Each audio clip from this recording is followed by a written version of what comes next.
Hi, welcome everyone. Good evening to all of you. We will begin the session at 8. So let's wait a few more minutes for the others to log in, all right?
Hello everyone, how's your day?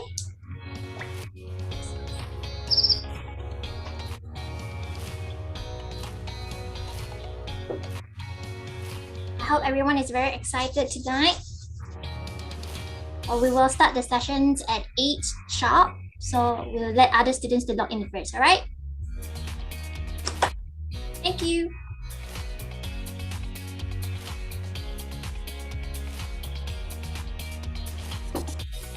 In the meantime, you can test on your chat box and say some hi, and you can do some reactions. Yeah, I saw some students actually give me some chats.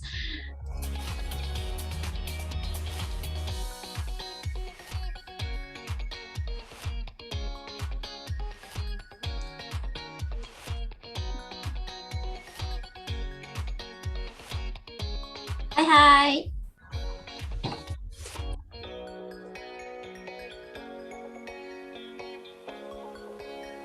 You can click on the reactions and play some emoji.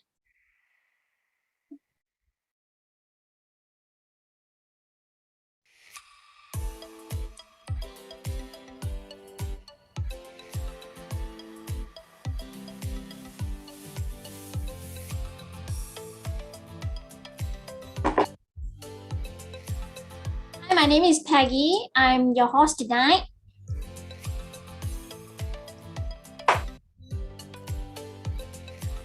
And give a wave.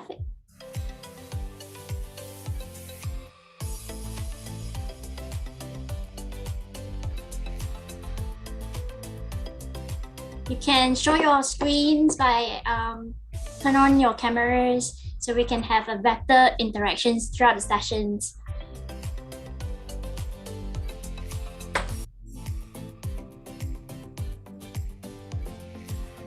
Everyone can hear me clearly, right? Good.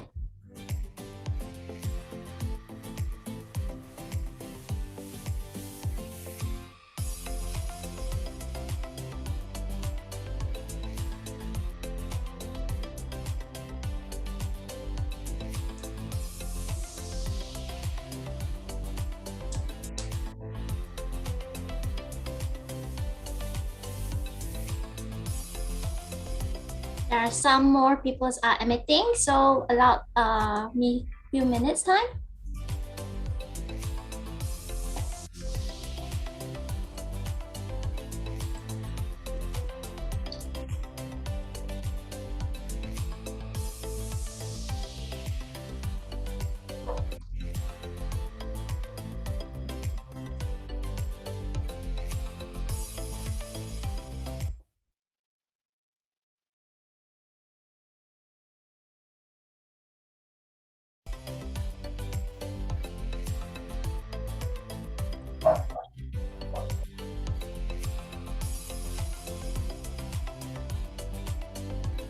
Okay.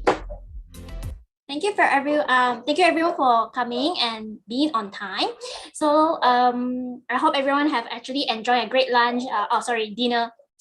Dinner in this evening. Okay, so on behalf of AUG, I would like to extend our warmest welcome to you on joining our ScoreA class in SPM English workshop tonight. Okay, I'm your host today. My name is Peggy. I'm from AUG Student Services Coaching Office. Okay, before we start the sessions, allow me to remind all of you some basic housekeeping here.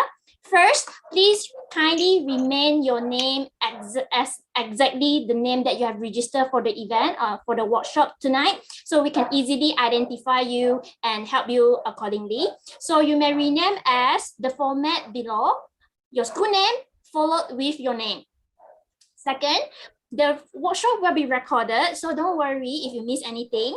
The recording will be uploaded in our Telegram group, so please stay tuned in our group and keep it aligned. Okay, so if you have any questions, you can also contact us in the Telegram groups. All right, so if you need our Telegram link, okay, please refer to the chat box below and you can easily find the link.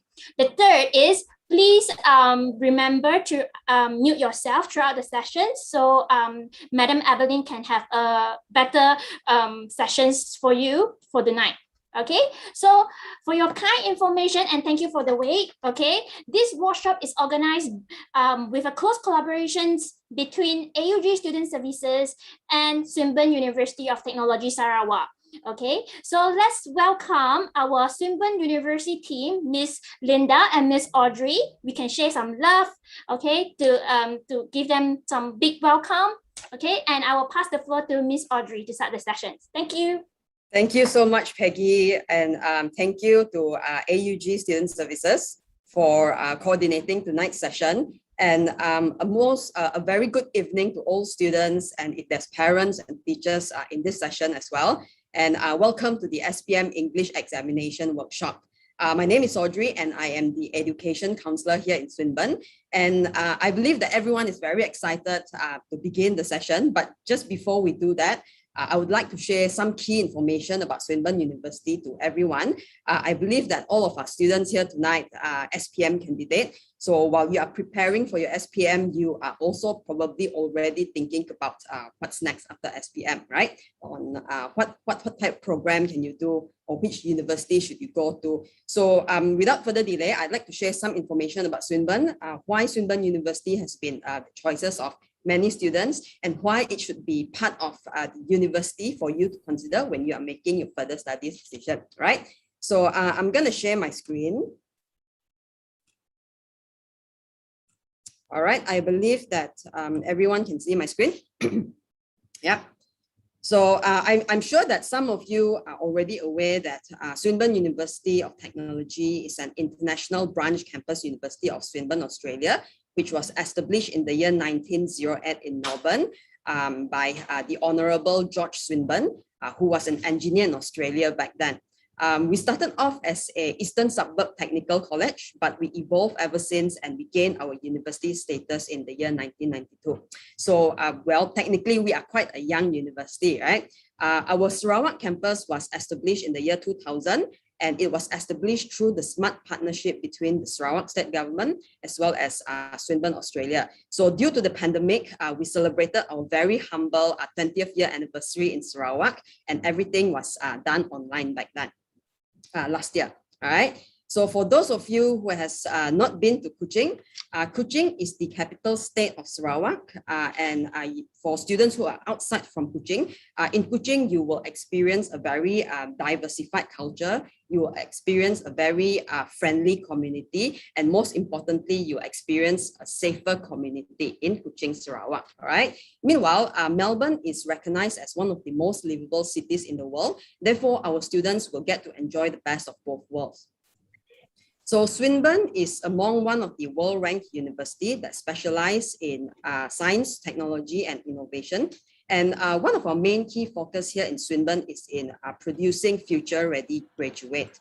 So that means regardless what program you come in for, okay, all of our programs are designed in a way where it does not only focus on the discipline of the program, but we focus in building professional characters such as collaboration skills, communication skills, problem-solving skills, and most importantly, digital literacy, because these are skills that are very, very much needed and crucial for the workforce of the 21st century, all right? So that is why this explains that every year, more than 93% of our graduates are hired within the first 6 months of graduation. And we are also very pleased to share with all students that Swinburne is recognized by JobStreet as the top 10 most preferred private university in Malaysia. So what does it mean by being the most preferred private university in Malaysia? Basically, it means that when our students graduate and when you submit your resume into JobStreet, all right, your resume will automatically appear in the top 10 list. That's number one. And number two, for example, if you are a Swinburne graduate, and if I'm from ABC Uni, all right, this also means that companies would prefer to hire a Swinburne graduate. So the reason why I'm sharing this key information with students and with parents and with teachers tonight is because I understand that when you are making your further studies decision, you are actually thinking about two things, right? The first would be, how soon can I get a job after graduation? And the second thing would be, what type of companies can I work in, all right? Because when you are actually deciding on your education, you and your parents are also investing two things. The first, at least 3 to 4 years of your time. The second one would be, of course, your parents have to spend money in your education. So I'm sharing this with you so that you will understand the return of your investment, all right? So furthering to that, Swinburne is ranked at top 1.5% among world's top university, and this was achieved through the QS World University Ranking 2021, okay? And apart from that, Swinburne is also a AACSB accredited university. So for students who have not heard of AACSB, basically it stands for Association to College School of Business. They are actually an accrediting body that monitors every business school in the world, okay, to ensure that we are actually teaching at the highest standard. So only 5% among the business schools share this honor, and Swinburne is one of them, all right? And of course, for students, you know, for those of you who are interested or who are already using the Adobe Creative application, great news is that we are an Adobe Creative campus, okay? We were the first in Malaysia. I believe we are still the only one in, we were the first in Australia. I believe we are still the only one in Malaysia, and we are 1 out of 20 worldwide to achieve this status. So what is the advantage of being an Adobe Creative campus? Basically means that our students will enjoy a wide range of Adobe Creative application for free, okay? And you'll be able to build strong network within the Adobe community, all right? So, Swinburne degree, okay, does not only limit you to Malaysia, okay, our graduates are hired by the top global brands around the world. And these are just some of the companies that our graduates are currently working in. So I'm sure you have heard of Google, Apple, Shell, Facebook, and many, many more. So these are among some of the potential companies that you can possibly work in, okay, when you graduate from Swinburne, all right? So in Swinburne, we offer a wide range of programs from foundation, diploma, degree, all the way to postgraduate studies. So basically, you will find everything under one roof, okay? So you do not need to, after completion of your foundation or diploma, you need to seek for another university. You can basically complete everything in Swinburne. And of course, for the programs, okay, I will just briefly share with you. We actually offer programs such as business, design, engineering, science, as well as computing. I will not go into very details on the major, okay? So if you need more information after your Form 5 or after today's session, please feel free to get in touch with AUG Student Services. Then they will be able to provide you with more information about our program, all right? But I'm going to share with you the very, very crucial information, which is the entry requirement to join our program, all right? So if your highest qualification is SPM, and if you achieve minimum 3 credits in your SPM, you'll be able to join us for diploma. With 5 credits, you'll be able to join us for foundation, all right? And after your diploma or foundation, you'll be able to progress into degree, and followed by, you can either enter the workforce right after your degree, or you can stay back to do your postgraduate studies, okay?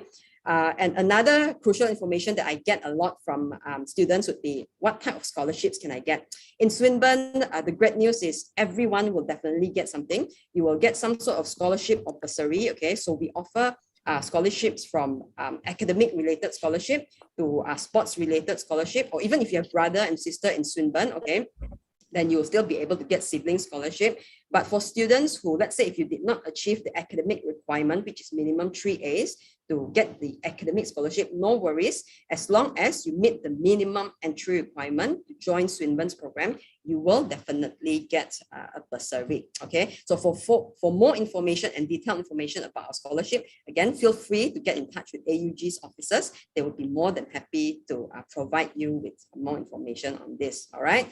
And another key information for students and parents is that in Swinburne, you have the option to complete your entire program in Kuching, okay? Or you can actually choose to go for our study abroad program through the exchange or transfer. So exchange program here allows you to do 1 semester of your degree in our main campus in Melbourne. And the good news about exchange is that you do not need to pay Aussie currency. You will still be paying Ringgit Malaysia, which allows you to save quite a lot of money, all right? But the only limitation with exchange is that you need to return to Sarawak campus during your final year.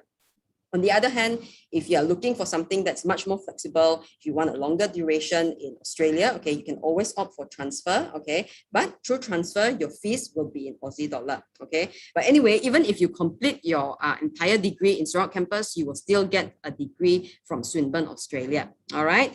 I meant to share a video on our students' exchange program experience in Australia, but I think time is actually quite limited. But no worries, during Madam Evelyn's presentation later on, she will also share a little bit on this, all right? So just a quick recap on why Swinburne University should be among one of the universities for you to consider when you are making your further studies decision would be, number 1, Swinburne is a university that focuses in producing strong graduate outcome. Number 2, our graduates are hired by the top global brands around the world. Number 3, Swinburne is one of the most preferred private university by Job Street. And of course, number 4, with a Swinburne degree, you will be able to get an internationally recognized qualification. All right. So if you have any more questions, please feel free to get in touch with us or with AUG Student Services. All right. So that would be all from me for now. I'm going to pass back the session to Peggy. So yes. Peggy, over to you. Thank you very much, Miss Audrey, for your great sharing about the university. I think all of the students would be very excited for the next coming sessions. Okay, so kindly prepare, students. Please kindly prepare your notepad and stationery for the upcoming sessions. And if you have any question, please feel free to type in the chat box, and we will attend to you shortly during our Q&A sessions or during the sessions. All right. So as I would like to ask everyone to pay attention for the upcoming session right now is, as I would like to introduce our speaker of tonight, Madam Evelyn with over 27 years of experience in teaching English, and also very well known in giving speech on SPM English workshop for 11 years, and also awarded up to 7 years of Guru Cemerlang by the KPM. So students, are you guys ready? Can I have a reaction from the chat box? Yes, I'm ready.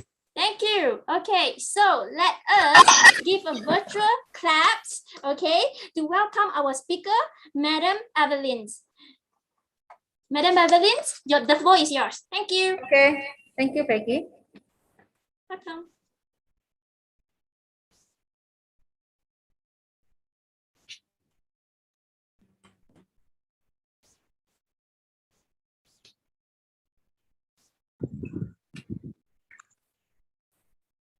Okay, hello students.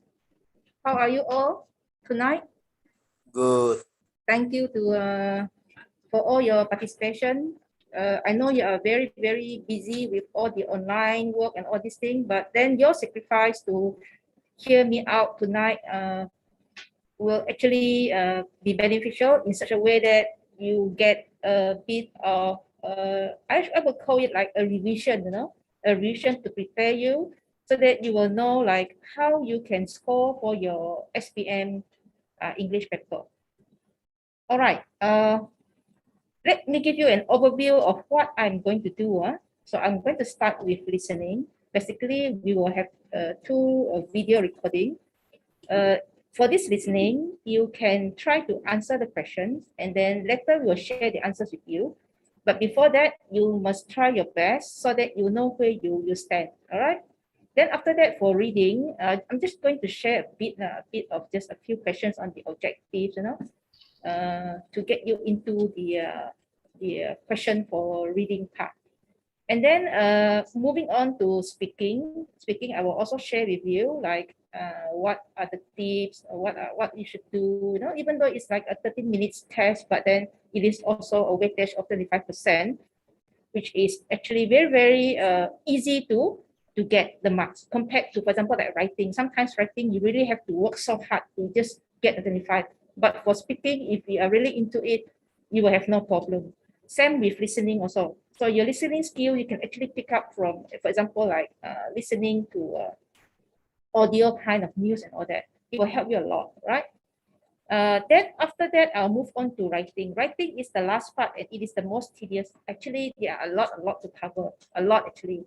So I don't know how much I can cover, but what I will be doing here will be to share with you more towards the tips, and reminders and your time management. All right. So let's see how it goes. So we have, as you all know, for the SPM format, you have paper 1, there is reading and use of English. And then paper 2, there is the writing part. And then you have paper 3 and then paper 4. Okay, so it is actually new, actually new, but it's not new for you since you already set for the PT3. But of course, the level is higher lah. So to score an A+, it's not difficult. But I think the most challenging paper would be on the reading part, and also the speaking. Writing, you are already used to it. Listening should not be a problem. Okay, so let's start with the listening part. For listening, it's a 40 minutes, 30 marks, 25%. So you have the first one here. Part 1, you have short dialogues or monologues, which is a 7 questions kind of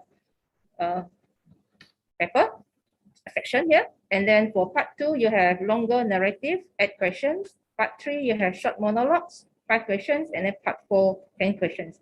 Do not take this lightly, because if you can really score for this, it's a 25%. Yeah, it's a 25%. So take note of this. Right. Test guide. What should you do before listening? Yeah, you will be given time to read the instruction. Yeah, to read the questions. So make sure that you use that time to do so. While listening, don't worry if you don't understand everything. Don't worry. Yeah. After listening, you have to check everything on your answer sheet. You can be confident. I wouldn't say that it is wrong. You have to build up that confidence in you, right? But then, as far as possible, do not overlook checking your answers. Okay. So for the first one is the listening exercise here. if you have your pen and paper ready, yeah, you can look at the questions. See, the questions are already here on the slide. So you listen. At the same time, you can write down your answers in a piece of paper, or you can type in the chat first. For example, like 1, 2, 3, 4, 5. After that, you pause in the chat. After you pause your answers in the chat, then we will give you the answers. After we give you the answers, you check where you stand. Whether your mark is a 5 out of 5. If you get 5 out of 5, I would congratulate you. It means that you have no problem with the listening. Okay? So if you are ready, can I hear a yes? Are you ready? Yes. Okay, so Teacher. okay, good. So I hope that all of you will score 5. So we'll start. Yes. And today I'm going to be sharing a little bit about my journey and how I came from Swinburne in Sarawak to Swinburne in Melbourne. Let's start from the beginning. My name is Grace. I'm turning 22 this year. I was originally a student in Swinburne, Sarawak, and I used my credit points to transfer over to the institution over in Australia. The transition was really seamless. I did my first year in Sarawak. I got my credit points transferred, and the marketing team were amazing. They helped secure my visa, my insurance with Medibank, as well as secure my letter of offer from the institution over here. So fast forward, I flew to Melbourne in February of 2019, came over to Australia, and I lived on res, which was really great because it was really convenient for me.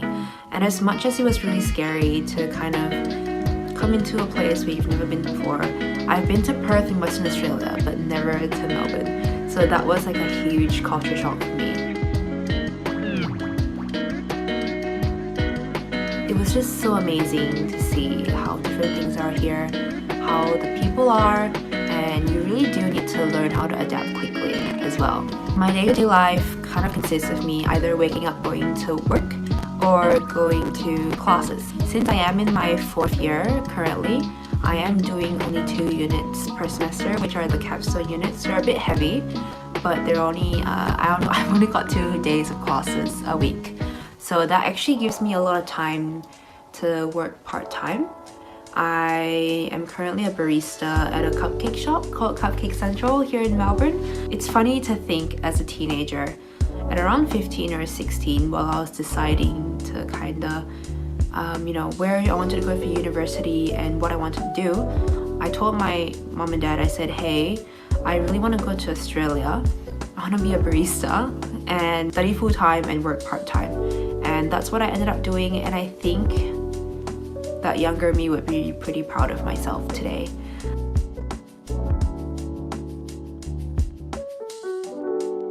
I came to Melbourne with no friends or family here. I had to start everything from scratch, and as heavy as my heart was leaving home, I've met so many amazing people along the way. People that have taught me lessons, people that I would cherish forever, and my own little family here in Australia. I, for one, met one of my greatest friends, Hayley, who's been living with me for 3 years. This is she. We've been living together for 3 years. I just visited her family up in Mildura. Had a pretty good time, I would say. Did lots of cool stuff. She's an introvert. It was just such a surreal experience because hearing about the places she's been to with her friends and actually going there for the very first time, it was amazing. I did stuff that I've never even thought of doing before. I picked up a chicken, I collected eggs, I went on a speedboat, and I picked off fresh grapes from a vine. It doesn't get better than that.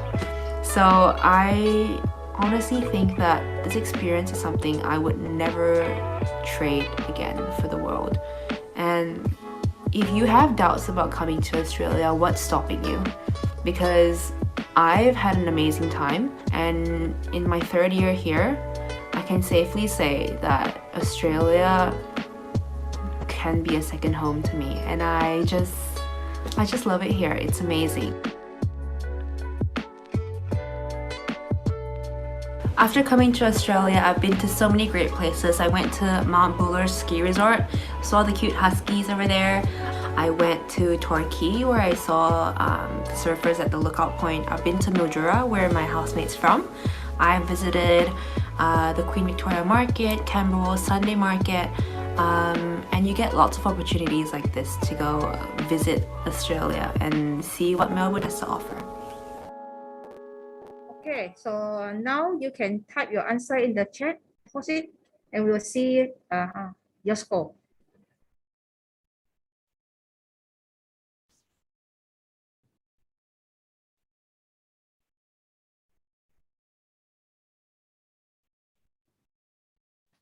Okay, come, share your answers.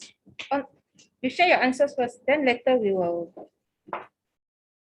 give the answers.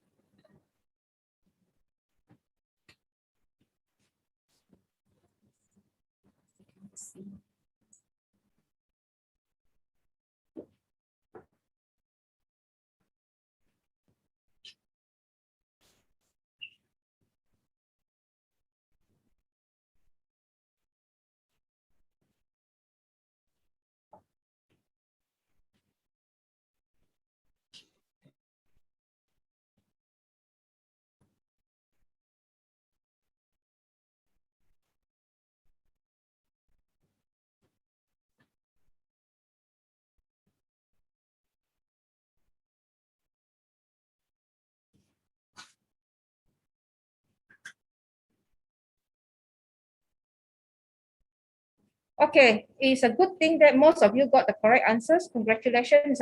It means that your listening skill is very good. So we move on to the next one. Okay, move on to the next one. Listening as well.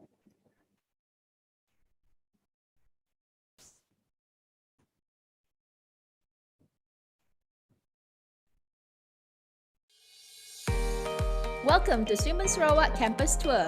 Our campus is near the city centre, commercial and residential areas, making Swinburne easily accessible. Let's start the tour with our lecture theatre. It can comfortably sit up to 350 people for a huge lecture. Next, we'll have a look at our computer and science laboratories.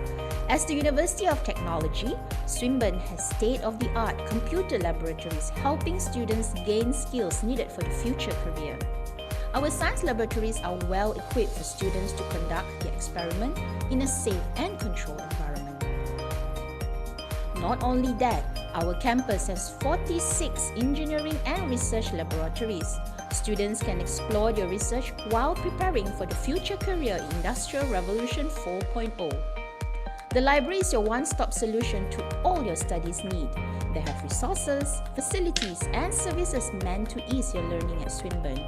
The library also has a 24 hours study area for our students.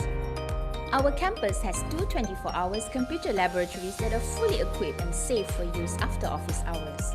The multi-purpose hall can accommodate up to 900 people for activity with a large crowd. It also functions as our recreational facilities such as basketball court, badminton court, squash court, and a fully equipped gym located above multi-purpose hall. Students can join sports and recreational club to make full use of these facilities. That concludes our campus tour. Thanks for watching. See you on campus.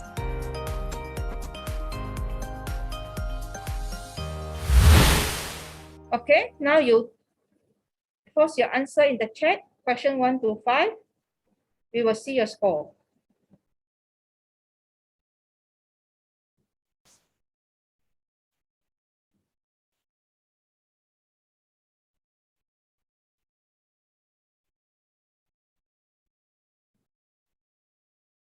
Question 1 to 5.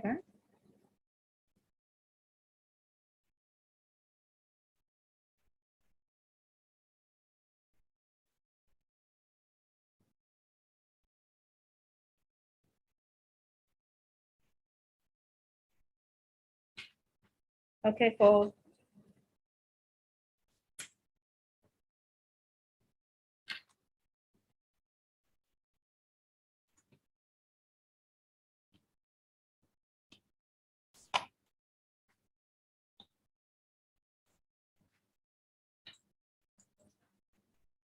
okay, so we'll post the answer for you. You check your score.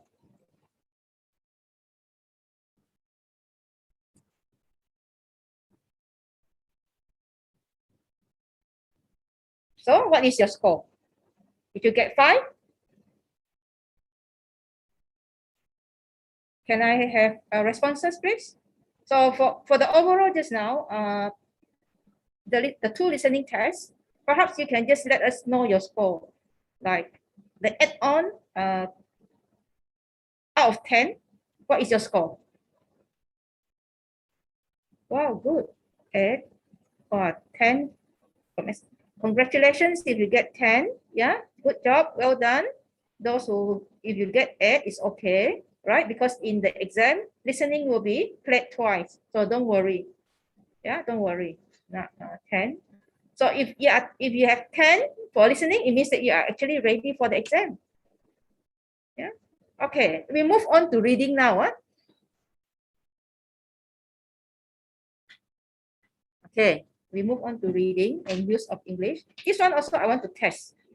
I want to test how good you are. Maybe we are not test for all the parts here. We'll do the objective part.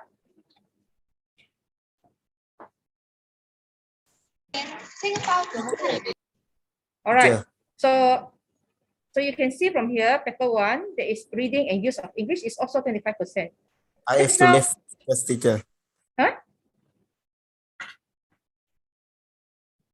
I have problem this night. What problem? Hal keluarga. Hi students, please unmute yourself. If you have any questions Yeah. or problems, please type in the chat box and we will attend to you. All right? All right. Thank Okay. you. Yeah. Sorry. All right. So I'll just move on. So for reading and use of English is 1 hour 30 minutes. It's a 40 marks paper, 25% also. So you have part 1, reading short text, 8 questions. Part 2, you have cross text, 10 questions. Part 3, reading longer text, 8 questions. Part 4, gap text, 6 questions. And then part 5, matching and information transfer. So for this exercise, all right, I'm going to just assess you a very, very quick one on reading, 5 questions, and then cross text, 5 questions. For longer text comprehension, I will just assess you on 3 questions, just to see where you are now at the moment. Yeah. Okay. This one I've already mentioned already, so I do not want to go into it. So are you ready? This is the first question. You can type in the chat first. Later on, after the 5 questions, then you send in the group. I give you a bit of time to look at the question. You choose either A, B, or C. So you make sure you write down number 1. Okay, what is your choice?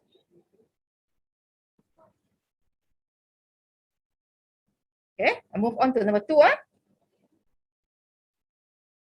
Okay, question 2.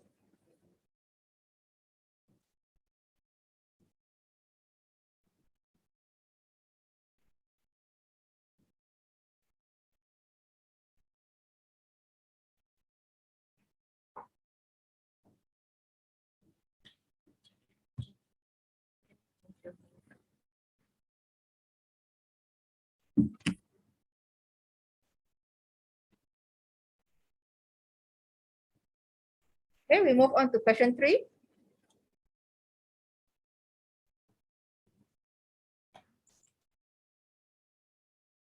Because students said I cannot see your slide. Really?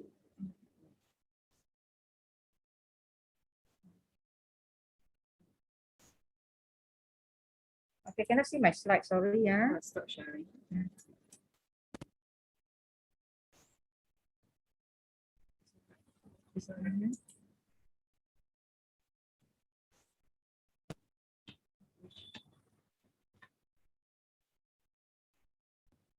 So maybe if you cannot see my slide, I start from number 1 again.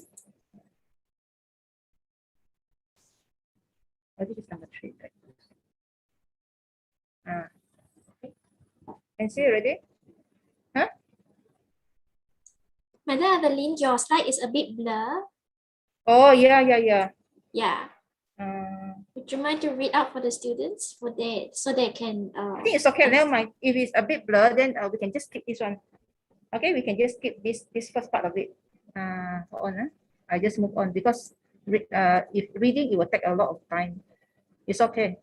We can skip this if it's a bit blur for you.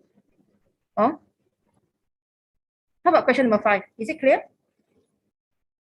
It's better least- now. Maybe we will skip this part. I have the answers here as well, but then never mind. This one, we go to part 2. Is it blocking? This one clear or not? I see the chat first. Not clear, so. Clear. Huh? Clearer. I see this clearer, but I don't know Never mind. the Yeah, others. it's clear. It's clear to me also, right? Can I share screen? Hmm? Can I share screen Oh, from my side? you try. I try.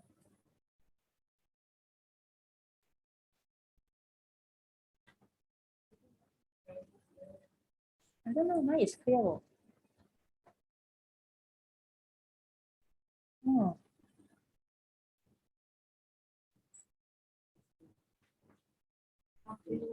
Okay. Can I?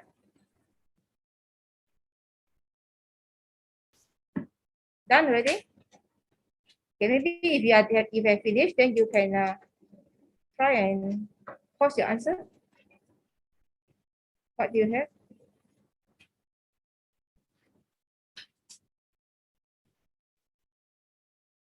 Nine, 10, 11, 12, 13.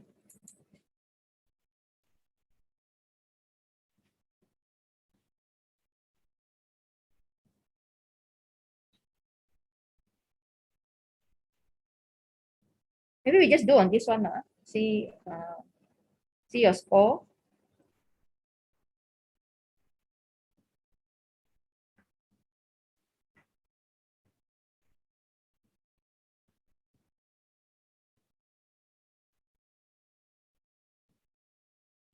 So if you have finished, can you type your answer in the chat there? 9, 10, 11, 12, 13.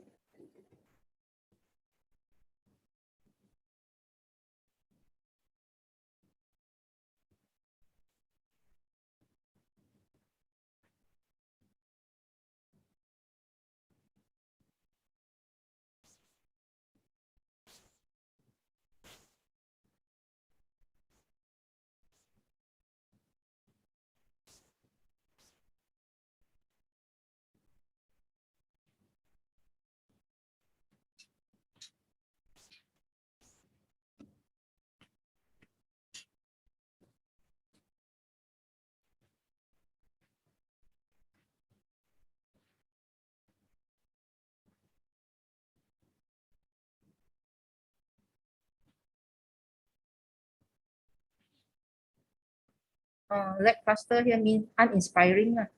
Okay. Somebody asked about the meaning just now. Okay, let me give you the answer. If you are done, you just check your answer, see whether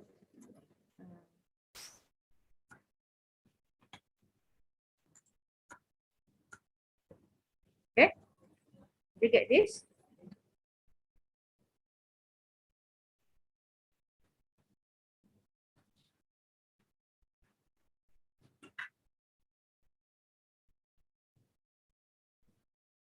Okay, we'll just move on to the next one. One first. I don't want to do this also since you say it's a bit blur. We go to speaking now. Okay. We go to speaking now. Right. Speaking for paper 3.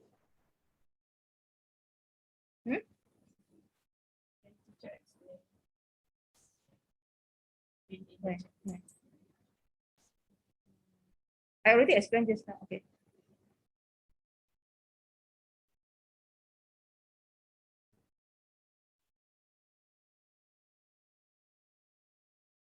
I think we have to go back to the question if there is a question.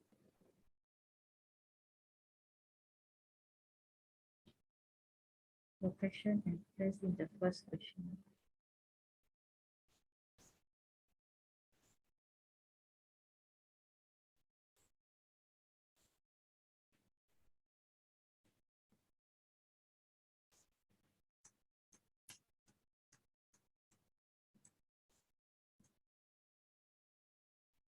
Which one are you referring to? Which one? Which is it, the part 1 or part 2?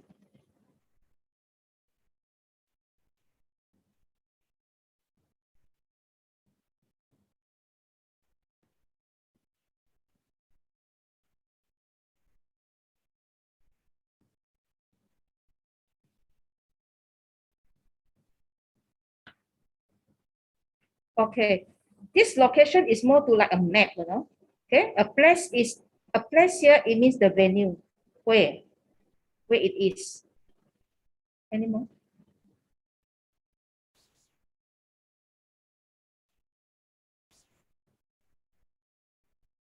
Okay, I'm sorry if it's blur. We just go on to the next one now. Okay.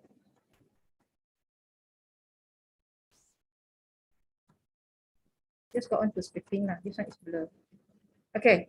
For speaking, it's 13 minutes, 24 marks, 25% or so. Speaking here for part 1 is interview, basically 4 questions for each candidate. So this one, part 1 is very easy actually. With 4 questions only here. And then part 2 is the individual long-term based on prompts. 1 question for each candidate. And then part 3, this one is more difficult. Yeah, because it is a discussion kind whereby 3 questions are being tested for both candidates.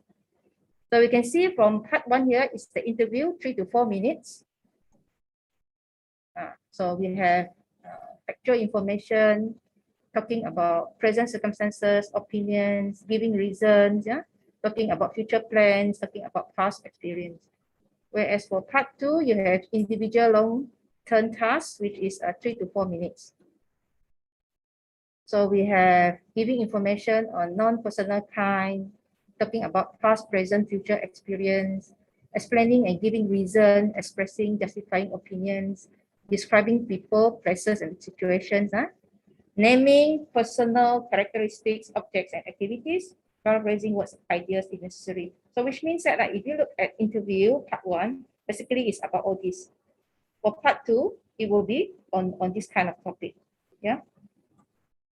This is a sample here. Yeah. Part 1, interview, 3 to 4 minutes, 4 questions. You have, for example, questions on likes and dislikes, on special occasions, and also on the media. All right. These questions are actually very, very easy for you to answer, but make sure that you do not like answer very, very short answers. Like, for example, how do you like to spend your evening?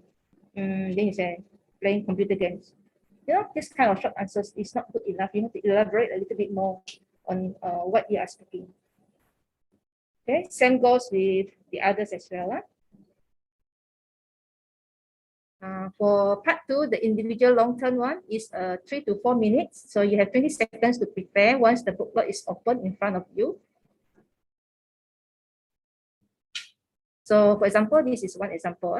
Okay, describe a useful website. You should say what it is, how often you visit it, what kind of information it offers, and explain why you think it is useful. So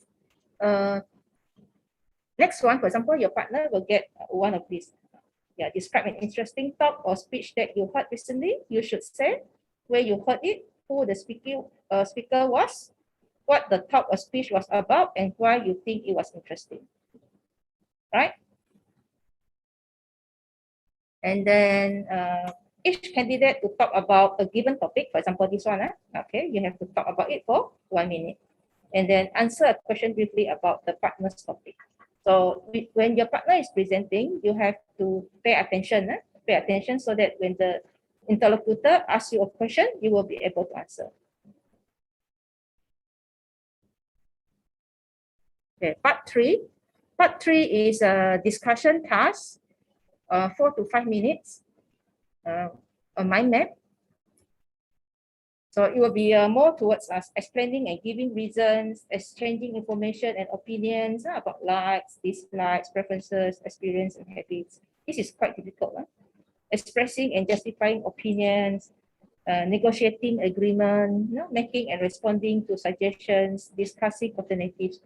This is actually very difficult in such a way that it cannot be a monologue, which means that the two of you, your partner, yeah, you must work together, must work together with you. So how do you go about it? It is through practice. So I'm not sure like for these online classes, how much you have done for speaking, but I think that if you have chosen your partner already, you should spend some time, to practice some of the speaking exercises so that you will be ready for the speaking test. So if we look into part 3 of discussion, which is a 4 to 5 minutes test, you will have 20 seconds to prepare once the booklet is open to you, in front of you. And then the first part will be you discuss something with each other for about 2 minutes. So you have to discuss all the points. Discuss something for about 2 minutes. And then second part, make a decision together for about 1 minute. The interlocutor will ask the candidate to choose one. Your decision. Hi, madam. Hi, madam.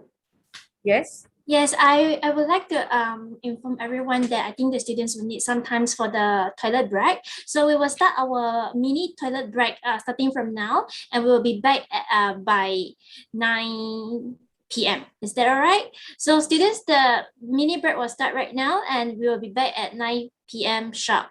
Okay?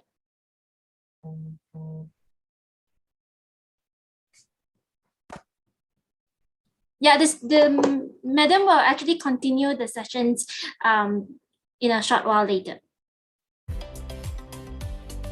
So now please feel free to take this mini break to stand out and also to stretch yourself, introduce yourself to the group, and you can make friends with each other. So we will back shortly. Thank you.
show my screen for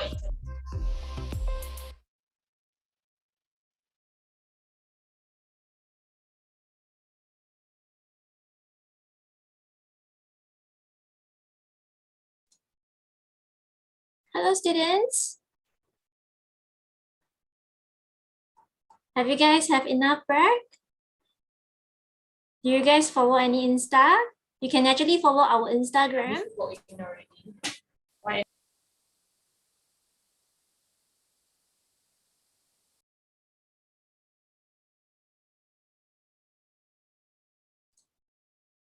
Okay, so welcome back, students, and I hope you guys have a great chatting just now. Okay, I saw the chat box was quite busy just now. Okay, before we continue this workshop, can we have a virtual group photograph sessions? I will hope everyone can actually turn on your camera to show your pretty and handsome face. Okay, and let's do a Wi-Fi together as a souvenir later. Okay, we can share it in our Telegram group.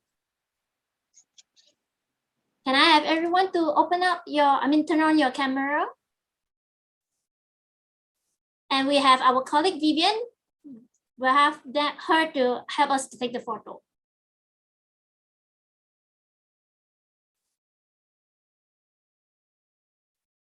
Is everyone ready? You can show your pretty face with some emoji. Don't worry about your background.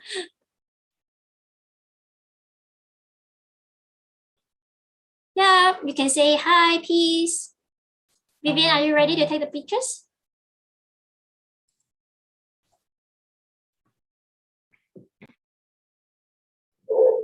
Hold on, I think I wait for some more students to turn on. Is everyone on already? Good. Get ready. Say cheese. One, Kimchi. 2. Okay. Okay, one moment. We have a couple of page here. Another page, please. 1, 2, smile.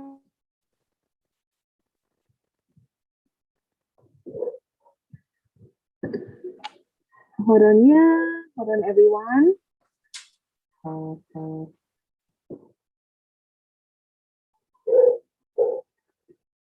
Just give me a minute. Say cheese, kimchi. Everyone, is it okay? Hey, one moment. We have quite a lot of pages. Just stay with me for a while.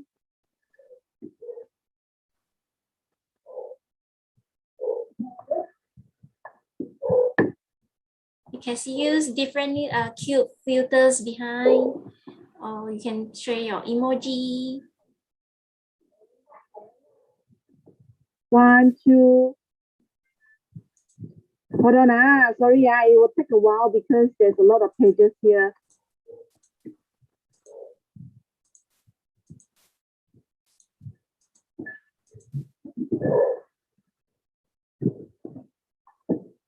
Keep smiling, keep smiling.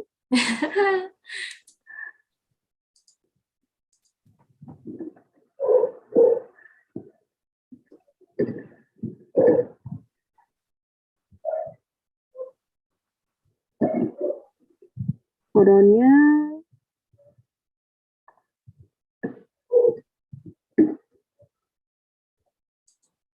Some more. Almost done. Almost done.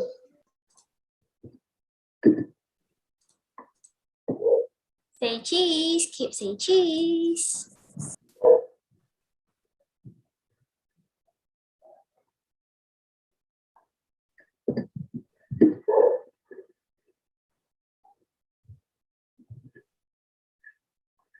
Are we good, Vivian? One more. One more.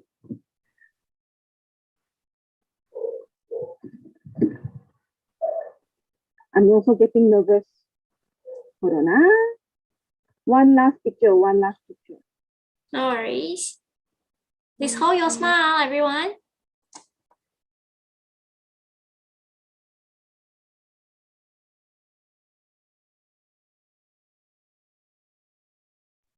Sorry. Okay, we are done. Okay, thank you everyone. We shall continue.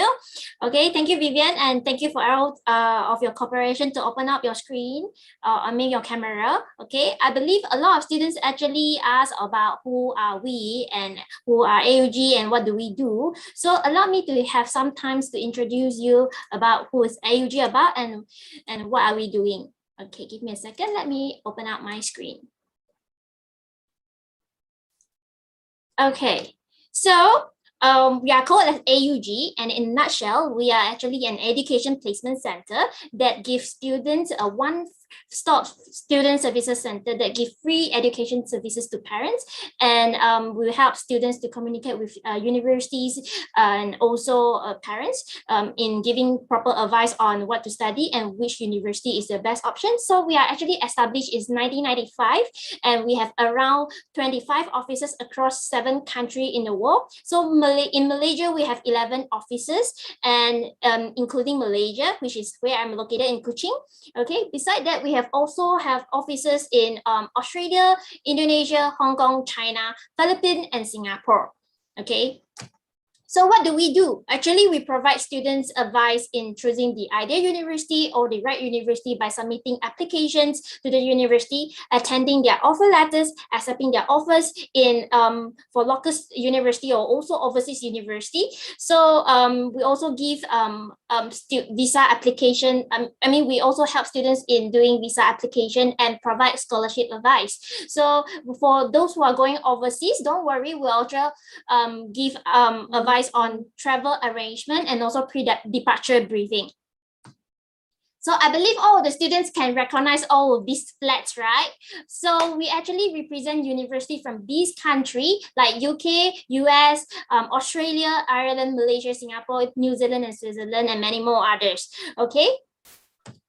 So what do we assist students and how do we assist? Okay, we actually will carry out education exhibitions for students to participate and also give out a pre-departure briefing for students and also give up career presentations to students. For students that are currently in SPM, they might concern or might have in dilemma on what to study, where to go, and what course can earn a lot of money. Yes, we have provide students personality tests. We are offering students MBTI. I believe a lot of students might not knowing what is MBTI. It is also known as Myers-Briggs Type Indicator. It's an assessment that widely used in the world to see what kind of characteristic you are and what kind of personality types you are, then what kind of job that can actually match with your personality types. So it's very interesting. Feel free to check with us and also other services. Okay, so we have about 26 years of experience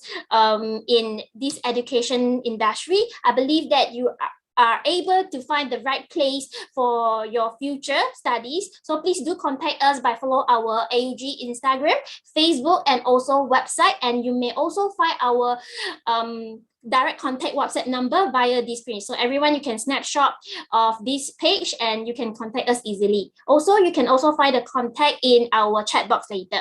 So for students who participate today, don't worry, you can continue liaise with us, contact with us via our AUG Telegram that you are all already added in. So please continue to chat with us and we will share you more information on the study tips, scholarships, and furthermore.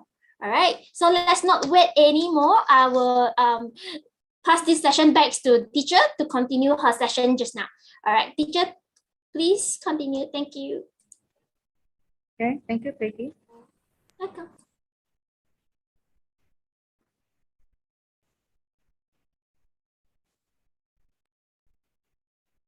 Hold on, I check the slide first.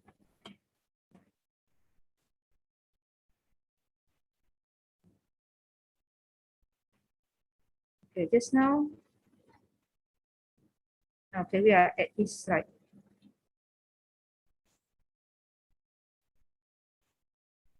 We are at this slide. So I've already, let's see. So we can see, I repeat, for part 3 discussion, 4 to 5 minutes, 20 seconds to prepare once the booklet is open. So for part 3 booklet, for the first part, you have to discuss something with each other for about 2 minutes. So candidates will discuss all the points. For the second part, you make a decision together for about 1 minute. And then for the final, the interlocutor will ask candidates questions based on the prompt. Okay. Right. This one is in your textbook, right?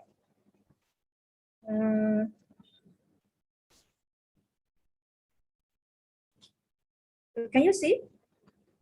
Hey Ian, regarding Hannah's new shop, let's talk about some ideas. Oh, yeah.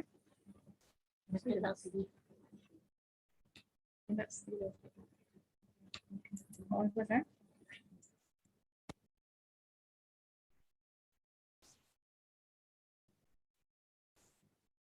There's a bit of problem here. You go on first.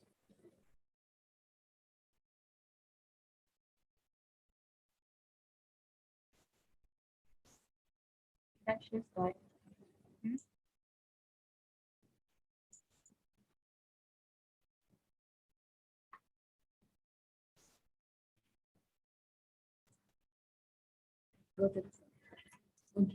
Okay, I want to share with you this one. This is actually from the Form 5 SPM textbook. Yeah, this one I have already done it already about how Hannah can attract more customers to her new shop based on the five options here. So we will hear from two students.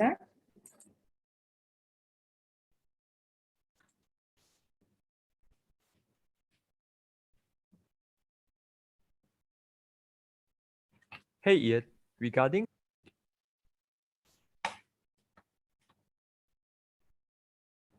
ideas she could use to attract customers to her shop. Firstly, I think that she can record an audio advertisement promoting her shop. Having an advertisement on the radio can reach a lot of people since people listen to the radio daily while driving. I see what you mean. However, I strongly believe that radio advertisements are rather ineffective in attracting new customers. In my view, not only are radio advertisements short-lived, as the listeners only get to hear it once, but the lack of visuals is also a major downside of radio advertising. You have a point. I didn't think about that. What do you suggest?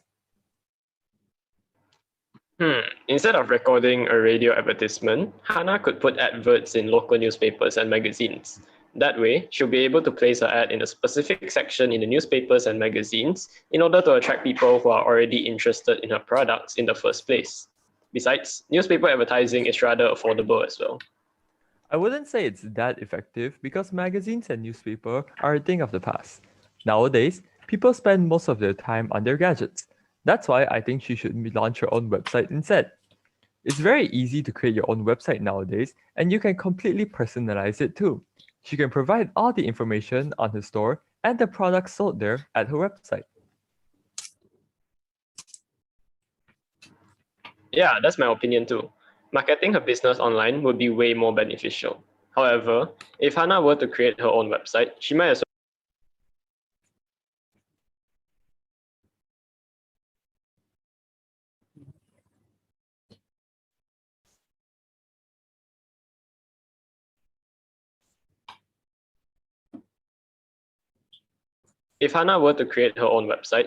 well consider creating her own Facebook page instead.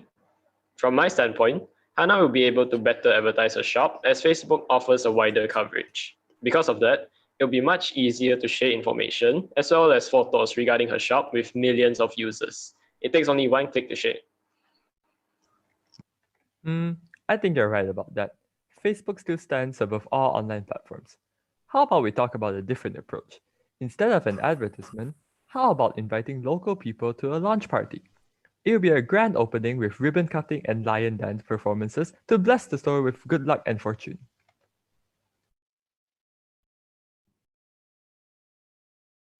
I completely agree. Organizing a launch party would serve as a perfect opportunity to raise brand awareness and promote positive word of mouth among their families and friends as well.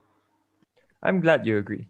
Well, it seems clear to me that the two ideas Hannah should choose would be to create her own Facebook page and invite the locals to her shop's launch party. Absolutely. Both these methods are the most cost-effective as they are bound to attract a ton of customers. Very true indeed. Not only will it guarantee local customers, but it will continue to attract unique and new customers in the long run. Yeah. Okay, so this is just a sample. I'm sure your teacher has already got you guys to do the speaking test. So what is more important here is that you talk on all the points. After that, you will give time for your partner to speak as well. Yeah.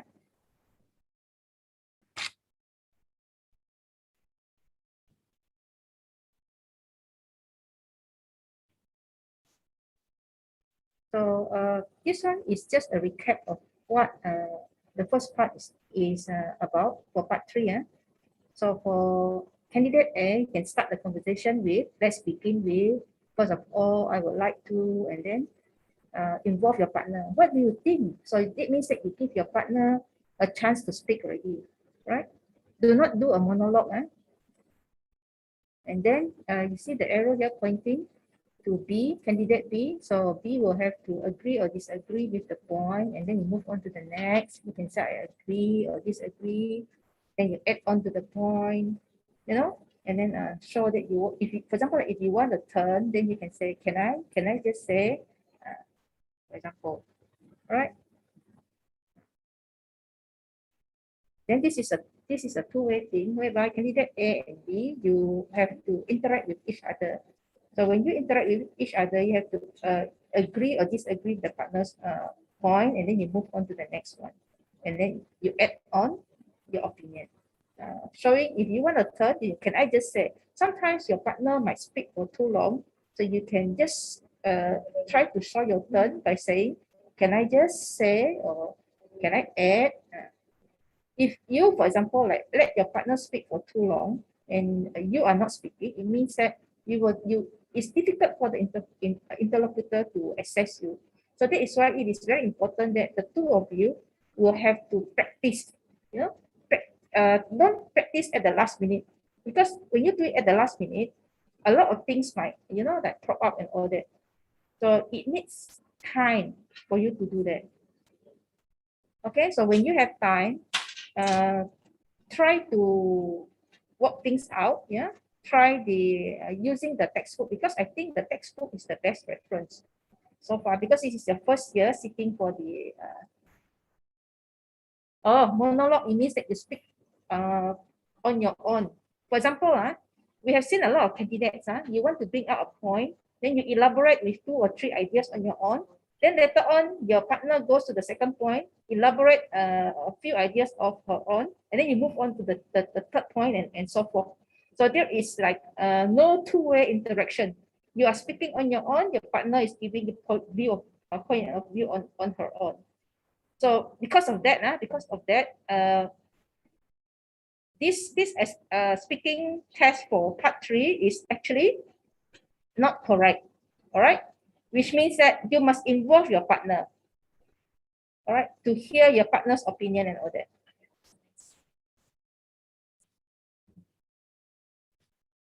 Okay. Second part, making a decision. There is 1 minute. This one is 1 minute making decision part, whereby you bring the discussion to an end.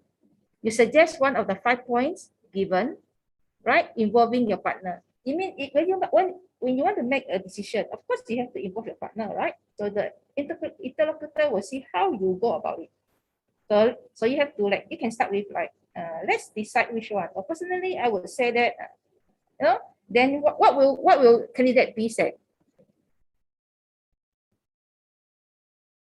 So candidate B can agree or disagree. If you got a point there, if I had to choose, I would. But of course, in the beginning, you might say you agree or disagree, but in the end, you must choose one, right? Towards the end. Okay, towards the end, I agree with you, but it is often, you know, you can, because it's 1 minute, you can play with it. But then at the end of it, you have to say, I think you are right. Or I think, you know, you have to come to a decision. Because that's the 1 minute whereby you have to make a decision on which one to choose. Let's say there are 5 options, you have to choose one, choose the best, or the best 2. So it means that you two must agree towards the end. Of course, in the beginning, you have to say your point and all that. Okay. This one is the second part, as I've already mentioned just now. This a bit of clue for you. It can help you. For example, the second part, when you're making a decision, how can you go about it? Well, I do agree with you, but I think, you can also, candidate B will say, okay, I see what you mean, but I don't think the same. Shall we decide on? Because for this part, somehow you have to speak to each other about what decision you want to make. Cannot immediately just, like when you start for this part, immediately say, oh, I agree. Do you agree? Yes. Okay, that's it. So it becomes very, very, very short.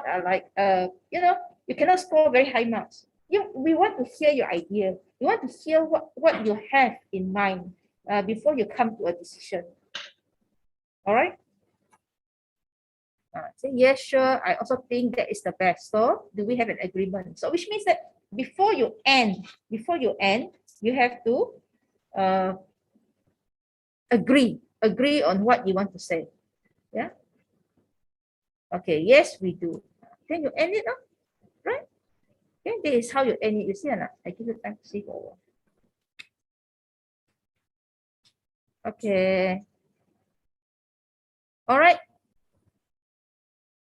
Tips for speaking part 3. What do you need to know? Why you need to do? What you need to do, and how much time you have? How much time do you have? So that is what I'm advising all students. Now that you have a partner, do not change partner at the last minute. Because when you change partner at the last minute, it will affect both of you, your marks. Speaking is 25%. And it's not easy. Yeah, it is not easy.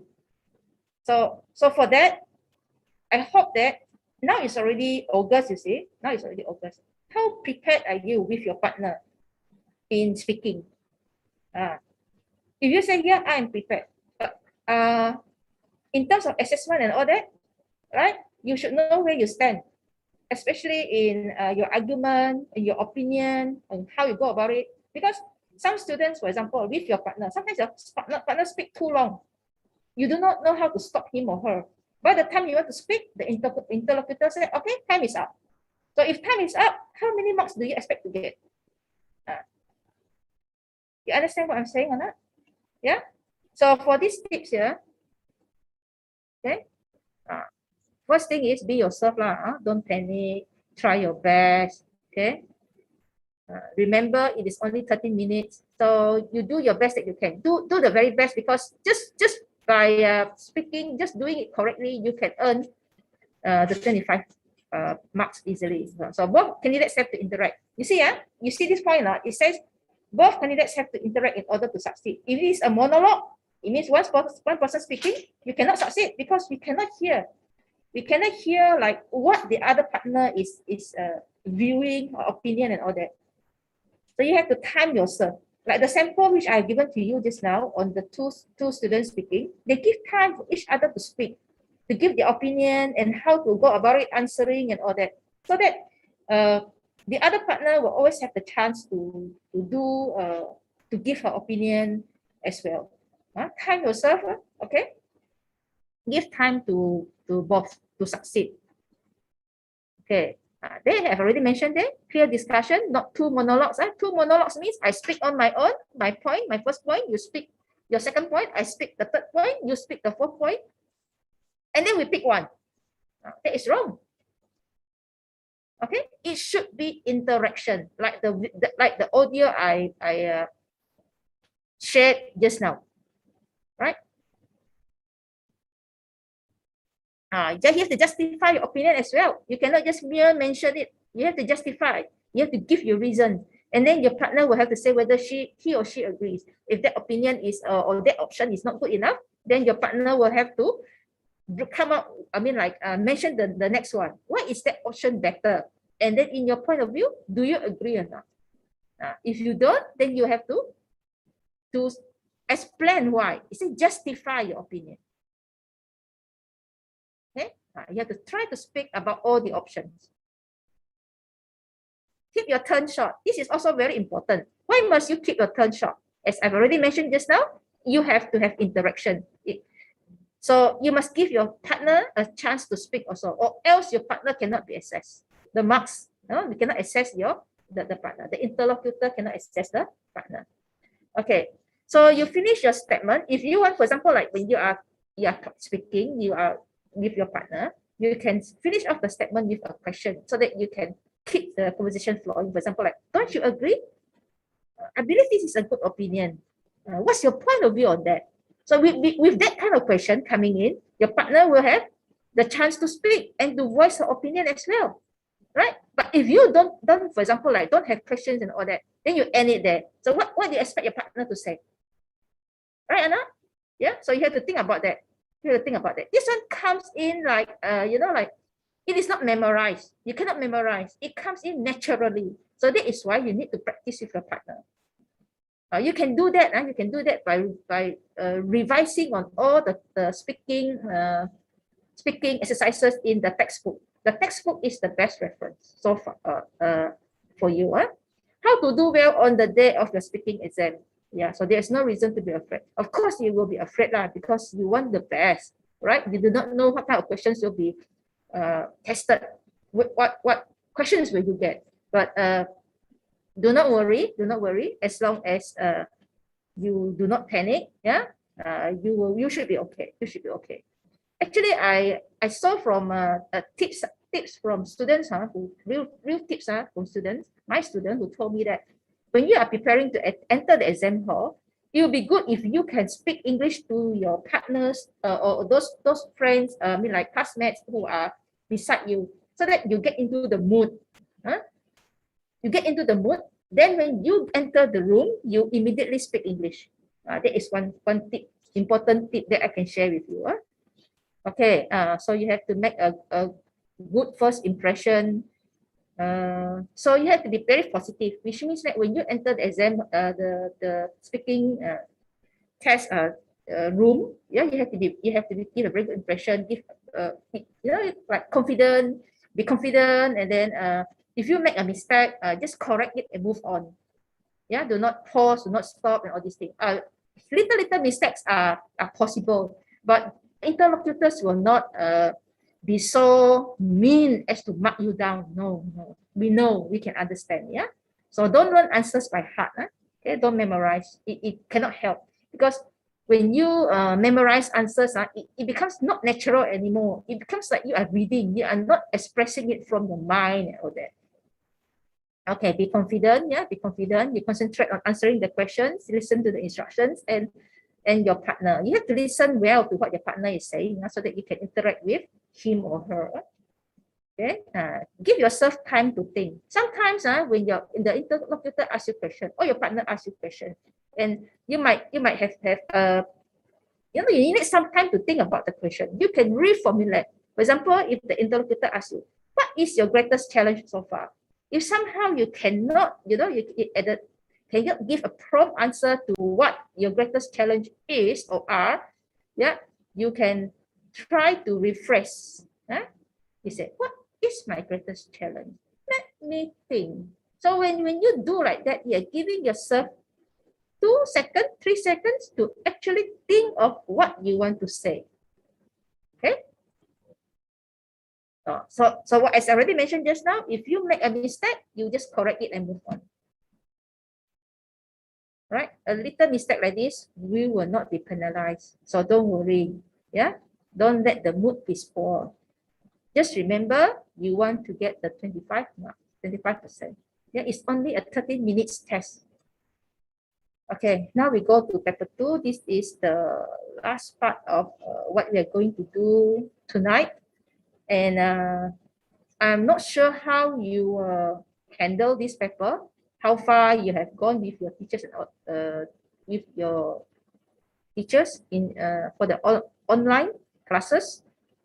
But I will share with you here, writing here, paper 2, which is 1 hour, 30 minutes paper, 60 marks, also 25%. You see, you have to work very, very hard in writing. That is 25%. Whereas for speaking, it's easy. As long as you are able to, give the answers, be confident, be yourself, you practice with your partner, 25 marks is not difficult to get. So think about it, student. Think about it. Same thing with listening just now. So we have part 1, short communicative message, 1 question. This is compulsory. 20 marks. Part 2, guided writing, 1 question, also compulsory. And then for part 3, extended 3 questions, you only answer 1. Yeah. So time management for SPM essay writing, time management here is very, very important on how you manage your time. All right, 1 hour, 30 minutes. So you can see you have 90 minutes to answer a total of 3 questions. So you ask yourself now, student, have you tried to answer 3 questions in 90 minutes? I'm sure you have done it in the exam. Do you have enough time? If you don't, you have to think about what you have to do next. Okay? Right. The first question, 80 words, 15 minutes. I'm not saying that, of course, you have to write, some students will ask me, like, can they write more than 80? I say, yes. But then the more you write, the more mistake you will make. And at the same time, ideas that you want to bring forward might not be relevant. Okay, so you have to look into that. Second question, 120 to 150 words, 25 minutes, spend 25 minutes on that. And then the third question, 200 to 250 words, 40 minutes on that. Okay.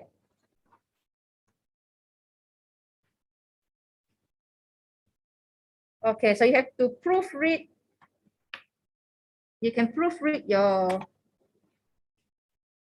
answer. Yeah, take some time to proofread your answer.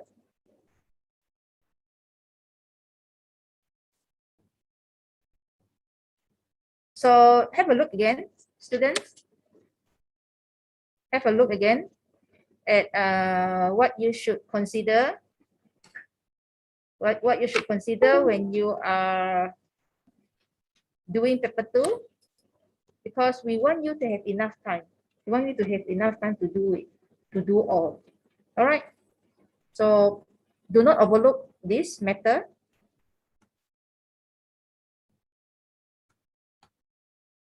Okay, next one. So we will see writing. Okay, so we'll see writing here. You have, as I already mentioned just now, you have short communicative message, guided writing, and then part 3 will be 3 questions. So candidates will have to choose one, a choice of 3. Basically, for writing, you just have to understand the task that you are given, and your language has to be controlled. If your language is controlled, shouldn't be a problem. So short communicative message for the first part here will be the email. Okay, email part. So let us look at one here. This one, you receive an email from your classmate Peggy who wanted to give you a birthday gift. So you look at the task here. What are you supposed to do? You read first. You read carefully. Oh, can you exceed the word? I said, can. You can exceed the word. But sometimes it is also very risky. If you, let's say, for example, you're asked to write 80, you write 125, 130, it is fine. But if you're asked to write 80, but you write 200, 300 words, a lot of ideas might not be relevant. So for one thing, when it is not relevant, it will affect your marks in terms of the content. Yeah. And at the same time, in terms of organization, you do not plan well. So if you write more, I wouldn't say it is wrong, but then let's say like 80 words, you write until 120, 130, it is still fine. It is still fine. But just make sure that you do not write out of topic. I mean, like, not to say out of topic, but a lot of redundancy, a lot of information which might not be relevant might come in. Okay. All right. So we look at this one. Your birthday is coming soon. I'm planning to either get you a camera or a power bank. Which one would you prefer? Do let me know your reason for your choice. This question is very easy. To score 20 marks, what you have to do is to just write on whether you want a camera or a power bank, and then you elaborate on your reasoning. Yeah, you can give 2 or 3 reasons on what you prefer. Say, do let me know your reasons. I will be waiting for your reply. This is the easiest to score 20 marks. If you recall your marks at the moment, what is your mark for part part 1. If you get 19 out of 20, 18 out of 20, super good. Yeah. But if you, let's say like you got 14 or 15, that means that maybe you did not answer one part of the question. For example, yeah, you did not answer on your reasons, or maybe your reasons are not related. Okay, or for example, you talk about camera, you talk about power bank, but in the end, you did not make a decision on which one you prefer. So it's going to affect your marks. See, I've already shown you like the plan on what you should do. Okay, so we move on. Right, this is the model answer. Right, this is the model answer. So you can have to whom, from who. The subject is very important here. And then, dear Peggy, just for the greeting part, you see the subject here, a brief phrase to indicate content of email. Yeah, and then the greeting here. Don't forget the greeting. Don't forget your paragraph 1. You have to say thank you for something. Thank you. What is that something? Birthday, right? And then you move on to paragraph 2 to 4. Use friendly, informal language to express your ideas. For example, like I would prefer a camera over a power bank as a birthday gift. Why? You give your reasons. Yeah, your first reason. Moreover, in addition. So the organization here is very, very clear. So it is easy for you to earn the marks. Email actually for the first part here is easy to write. Now, as long as you write according to the points here, as long as you give the elaboration here and it is clear enough, you will score. A lot of students can score 19 out of 20. Yeah, honestly, 19 out of 20 is not a problem.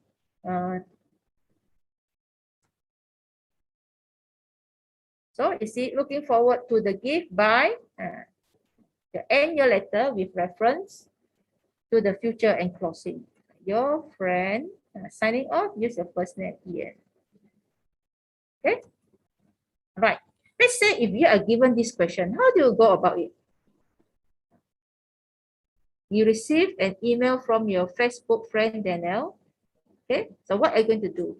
You must first think, you must read the question and you have to understand what is the question asking you. So when you are writing your email, you only reply according to the task that you have been asked to. For example, here, could you suggest some of the famous places to visit that make your city you live in special?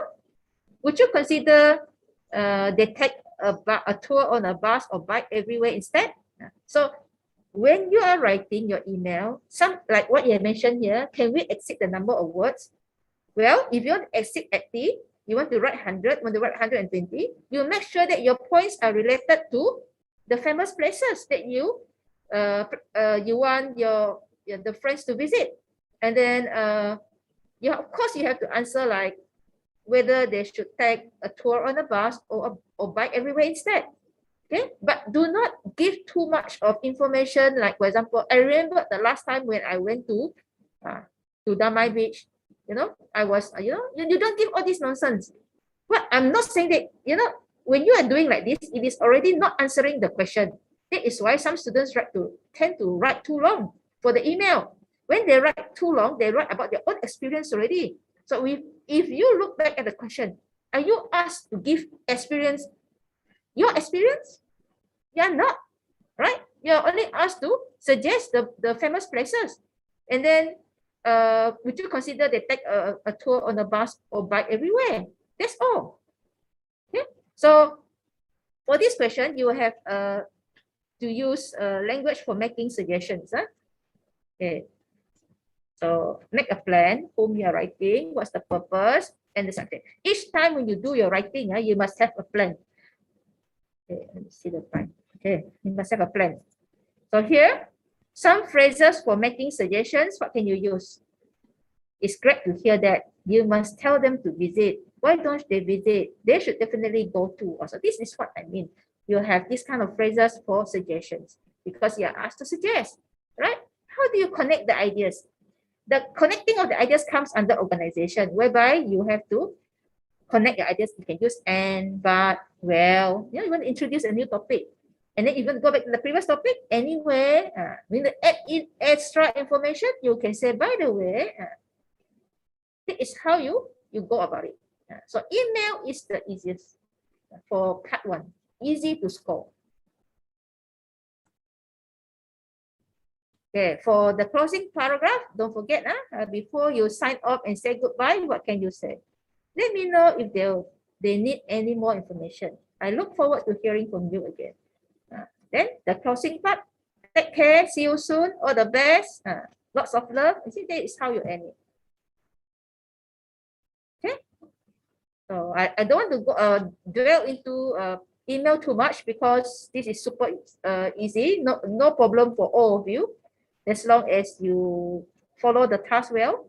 But don't forget one thing, after you have finished your email, you have to check it out. What to check? Now you ask yourself, what must I check? Is there anything to check?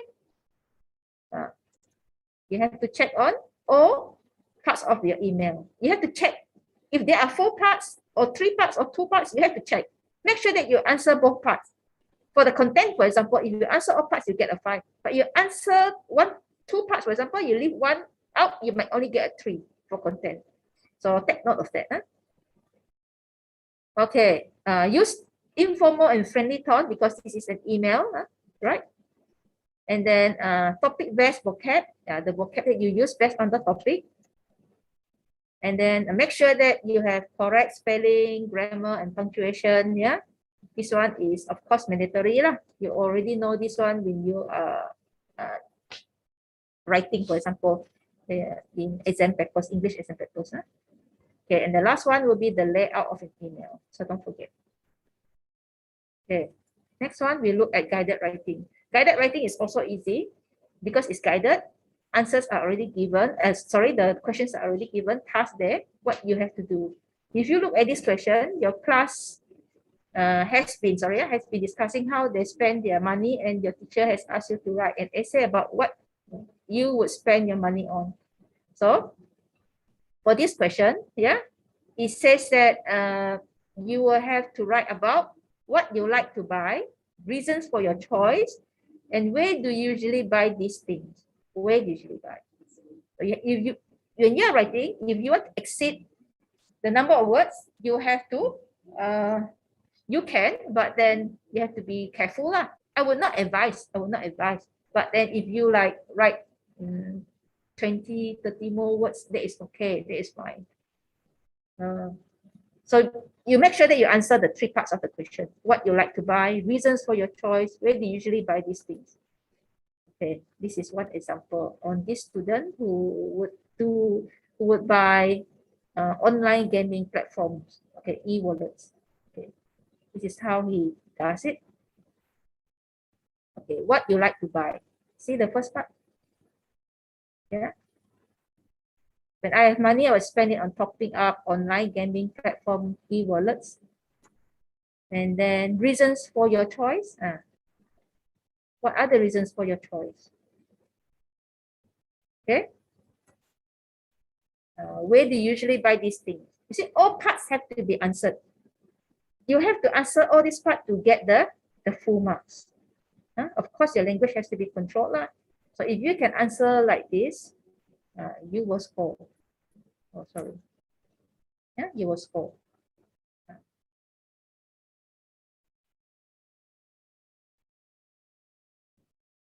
Okay.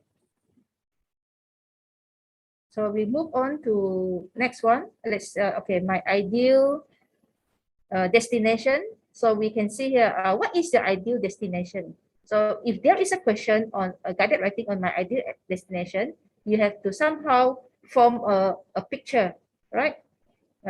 On where your ideal destination is. So I show you some pictures, New York, maybe. Yeah. So where do you want to go? Your ideal destination. Okay. Your choice. What choice do you have? What's your preference? Okay, this is the question. Right? This is the question. Okay, your class has been discussing about your ideal holiday destination, and your teacher has asked you to write about your ideal holiday destination. So in your essay, you would write about the location of your ideal holiday destination, the reason why it is your ideal holiday destination, and how you are going to make it a reality. Okay? Okay, how are you going to make it a reality? So basically, it's the same thing. It's the same thing like what I've mentioned just now for guided writing. All you have to do is to answer based on the questions given there. You have to write on the location. You have to give the reasons and also how you're going to make it a reality. Okay, student? Right. Let's go on to extended writing. For this one, a choice of 3 questions. You have an article, review, report, or story. Okay, let's look at the first one, article.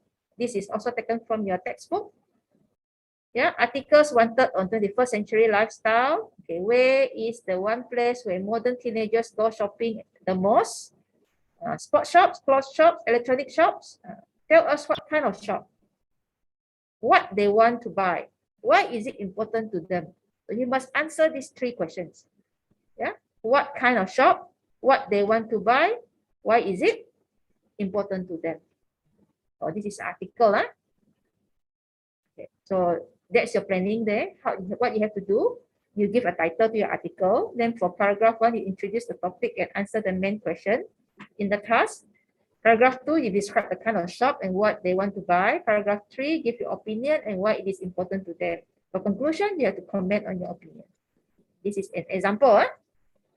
This is an example. Based on the question. So we have the title. Okay, teenage shopping in the 21st century. And then, oh no, don't use a lot of students also ask, they try to memorize bombastic word and throw it here and there.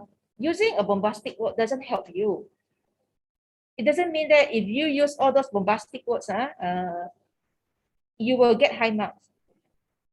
You can use better vocabulary. Yeah, you can. If you want to use, let's say, okay, let's say we put it this way, a lot of students say to say use the word bombastic. Let's say we put it this way, better vocab, or excellent vocab.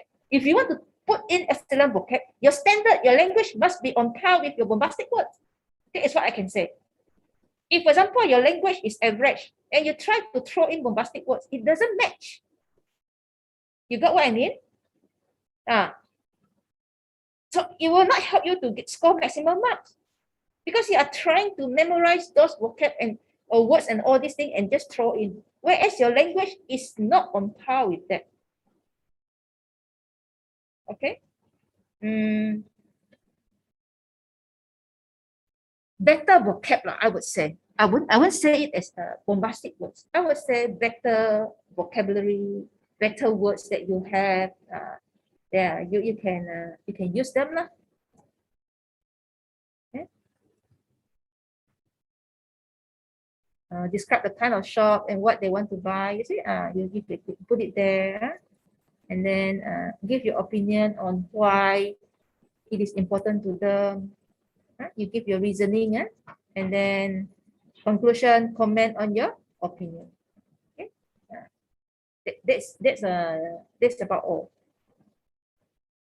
Okay.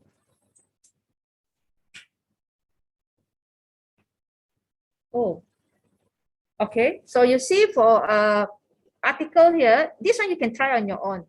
This is quite challenging. The most useful thing I have learned. What is the most useful thing you have learned? Who did you learn it from? Why is it useful? So you write an article answering this question. So you can write about what is the useful thing here. Okay, you can try on your own.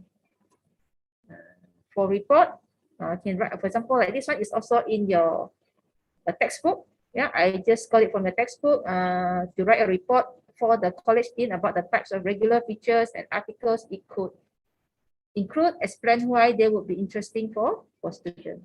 Okay, so this is one sample here. You have the intro, and then you have the regular features. Okay, so don't worry, student. I'm just showing you only because actually we do not have enough time already. I just show you to give you an idea of what a report is like, and this is also from your textbook, so you are very much aware of it.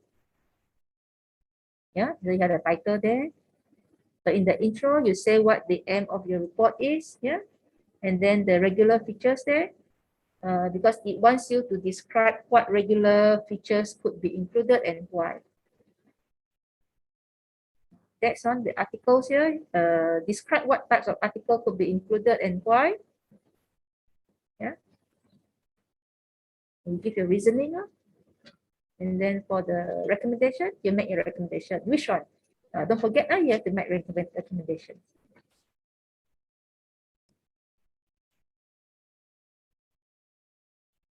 Okay. So if you are on this track, good. If you are on this track, which means that you elaborate on the ideas. Okay. Maybe you can try this out at your own time. You know, this question on a charity event to be held in the school hall or the outdoor playground, and then the advantages and disadvantages of both options. You know, recommend where the charity event should take place. This can be a sample here for you to try. Okay, reviews wanted. This is the summer camps for teenagers. This one also taken from your textbook. Information about the place, the food, what you can do there. Would you recommend it to the other people of people your age? This one also, you have done this one, right? So this is the plan. Of course, you have to, don't forget the plan here. In your textbook also, you have this plan, so you can just refer. So this is the model answer. So you must have a title, don't forget. And then you have paragraph 1, you have to introduce the name and location of the summer camp. And then you review whether it's positive or negative. Yeah, don't forget. So paragraph 2 to 4, you describe and comment on the place, the food, and activities. Whatever is mentioned in the question, you will have to write it down. Make sure you cover it. Then you get the marks. Whichever one you don't cover, you don't get the marks. It means that you have to fulfill the task. Sometimes you write too long for one and you forgot the other. Make sure that your ideas are proportionate. For example, you talk about the place, you talk about the food, you talk about the activities. Make sure that you don't write, like for example, like 2 paragraphs for place and food, and then 1 paragraph for activities. What I mean here is that your ideas that you give, your elaboration that you make must be consistent. Okay. So what else? What else? For the food, you talk about the buffet style breakfast, for example. Then you, we will share the slide with you. Don't worry. I have to go a bit fast. This is luckily this one is from 5 textbook which I have chosen, so it will be easier for you. These are just model answers. Okay. Describe and comment on the place, the food.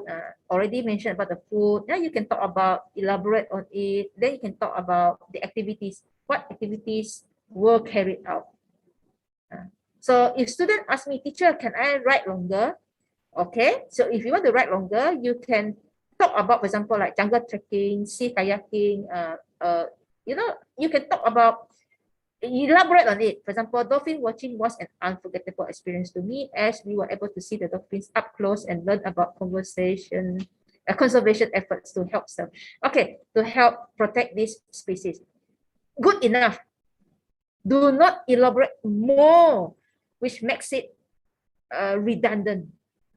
Sometimes we tend to elaborate too much. So when you elaborate too much, it becomes redundant.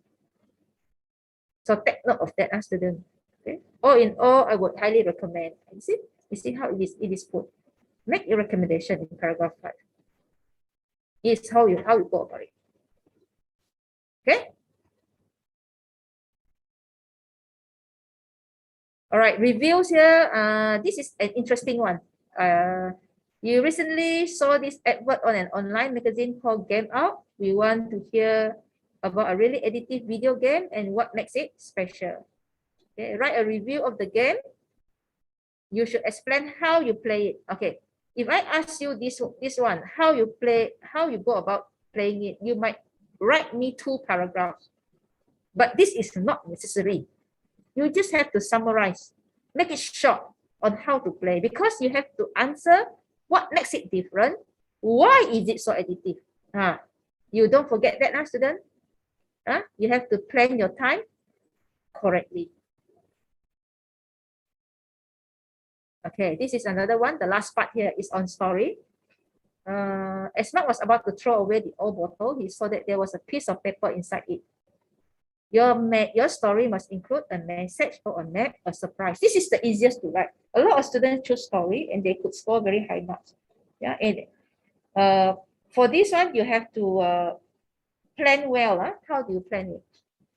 Okay, setting, the scene, you have to explain the given sentence, and then action and description, and then the ending. Yeah. Okay. We have one sample here. As Mark was about to throw away the old bottle, he saw that there was a piece of paper inside it. Curious, he unscrewed the bottle cap and took it out. The paper revealed to be a love letter written to his mother from someone signed TC. It builds up the curiosity. So it wants readers to read on. Mark couldn't help but wonder who is this mysterious lover. This mysterious lover was intrigued. He's very interested. He dug around the box where he found the bottle in hopes of reading more romantic letters. There he found a whole stash of all letters. He excitedly brought them out to read. So what do you think will happen next? If you were the one writing it, what would you write? How would you continue the story? You want to make it interesting, right? You want to score very high marks. So how to go about writing an interesting one? Who do you think TC is? Is this the whole thing about love, love from somewhere? Okay.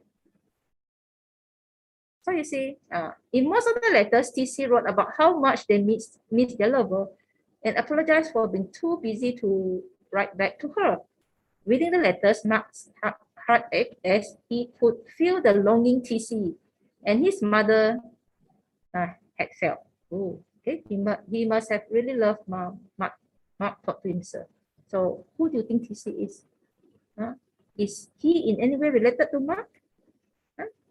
Okay, we will find out. We will find out. Okay. When he got to the last envelope, he saw, "For my love from TC," scribbled on it. What did Mark do? As Mark opened it, he realized that it didn't contain a letter, but instead a bunch of Polaroid pictures. He gasped in shock when he found that there were pictures of his mother and a famous actor, Tom Cruise. So, is it revealing to you that something is on? So, what happened in the next part? Now, you read on your own. What happened? Were they dating?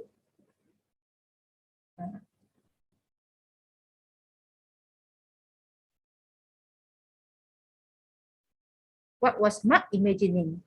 What it could have been like if Tom Cruise were his father. So, was Tom Cruise his father? Look at the ending. Look at the ending again. Sorry.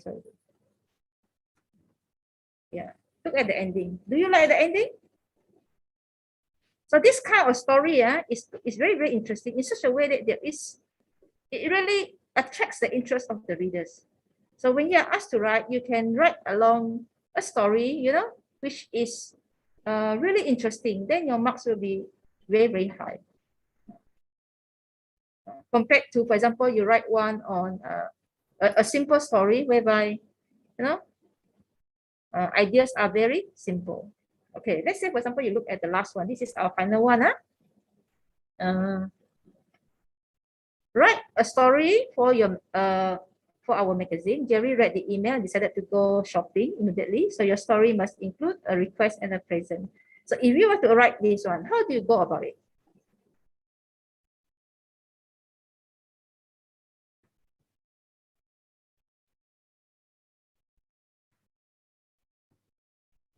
Yeah.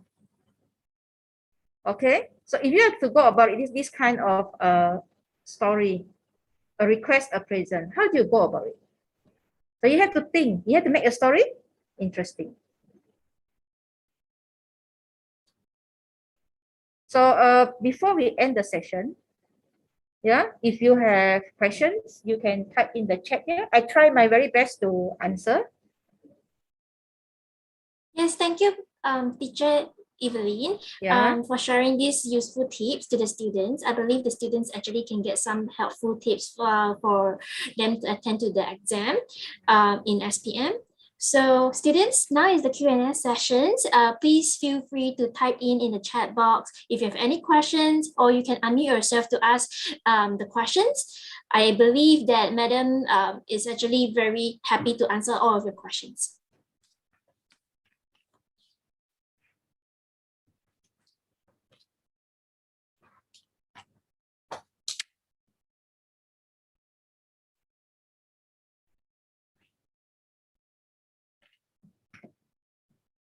Are there any questions from the floor?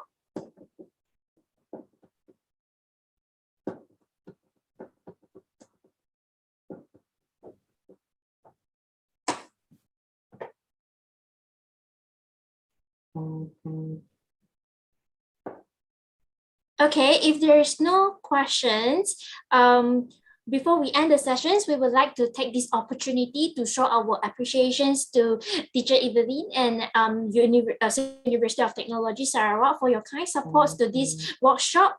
Okay, last but not least, thank you for all the students for taking their times to join the sessions tonight.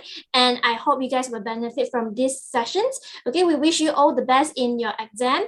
And we appreciate for your kind support to follow our Instagram and also the Facebook groups. Okay, so if you have any questions, please feel free to chat with us. I'm sorry, we have some questions in the chat box. One question here. Yes. From a student who asked about if you don't write all the questions, you don't answer. If you don't answer, your content mark will be maybe a 3 only, you know, because content is 5 marks. So in terms of content and communicative achievement, your marks might be a 3 or a 4 only instead of a 5. If you answer all, you get maximum 5. You can get the 5 for content. Definitely, I promise you that. Okay, I can guarantee you that you can get the 5. But if you do not answer all the parts, let's say there are 3 parts, you only answer 2, but you left the other one out. That means that you cannot get 5. So in terms of communicative achievement, you also cannot get 5. The reason is because you did not convey all the information. So you got what I mean? Okay.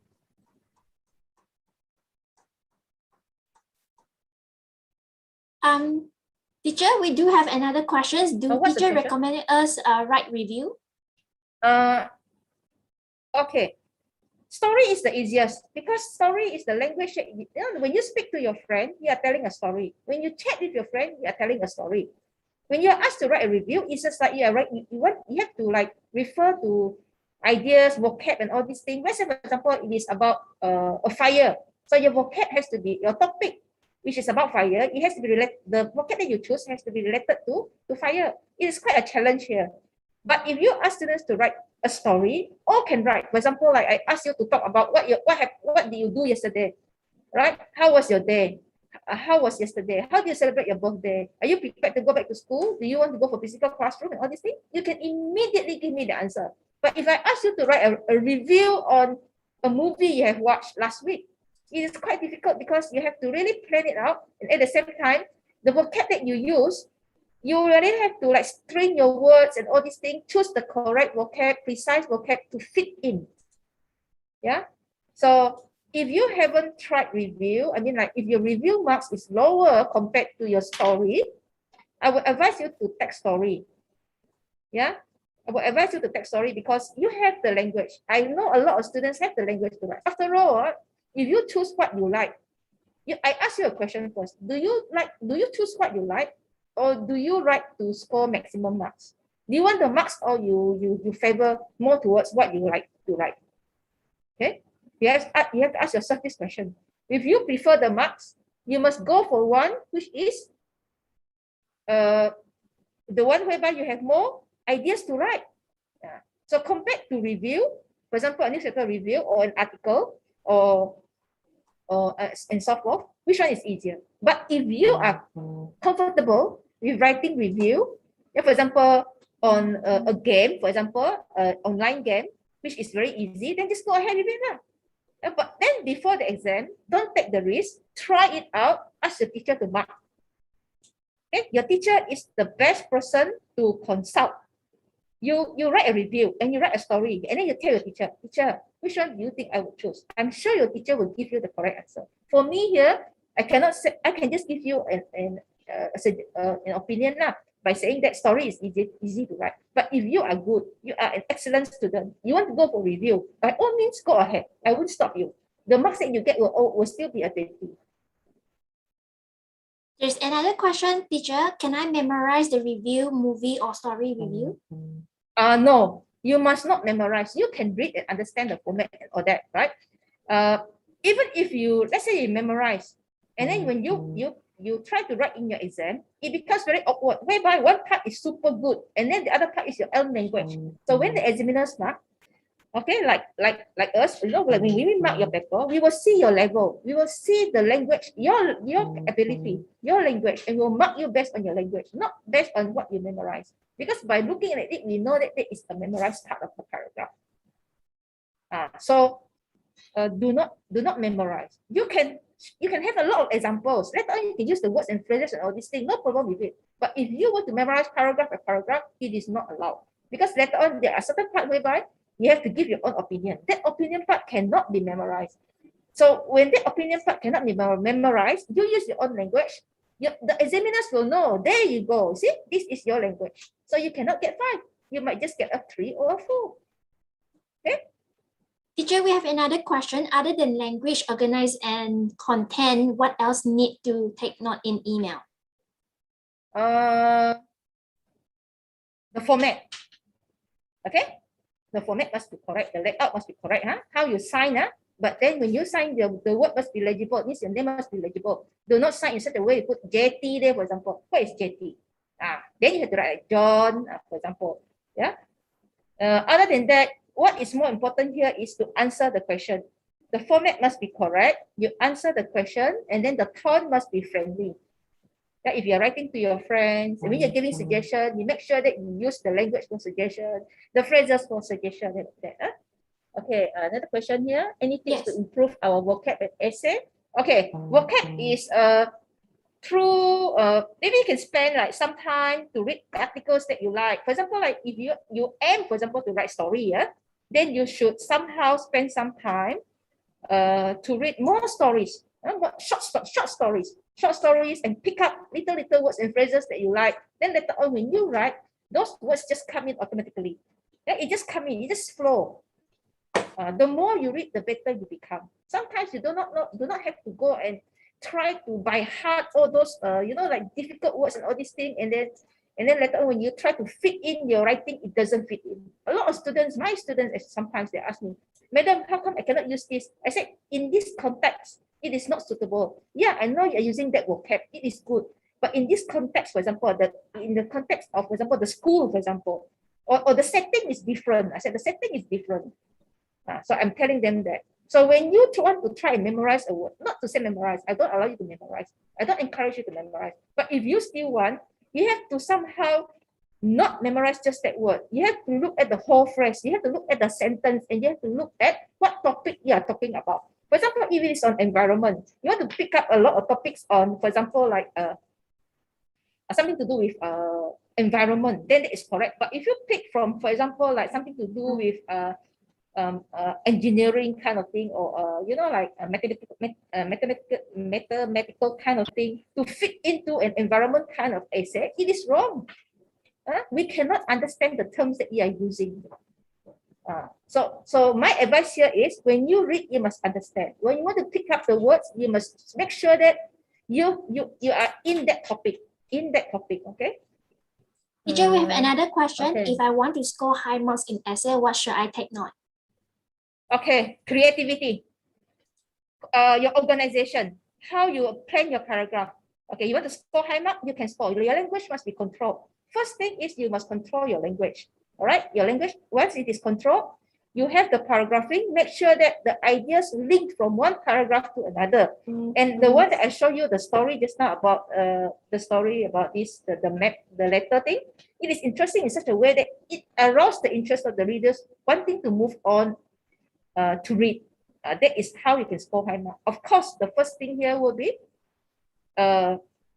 you make sure that you are able to convey the message that you want to your audience. That comes under cohesive communicative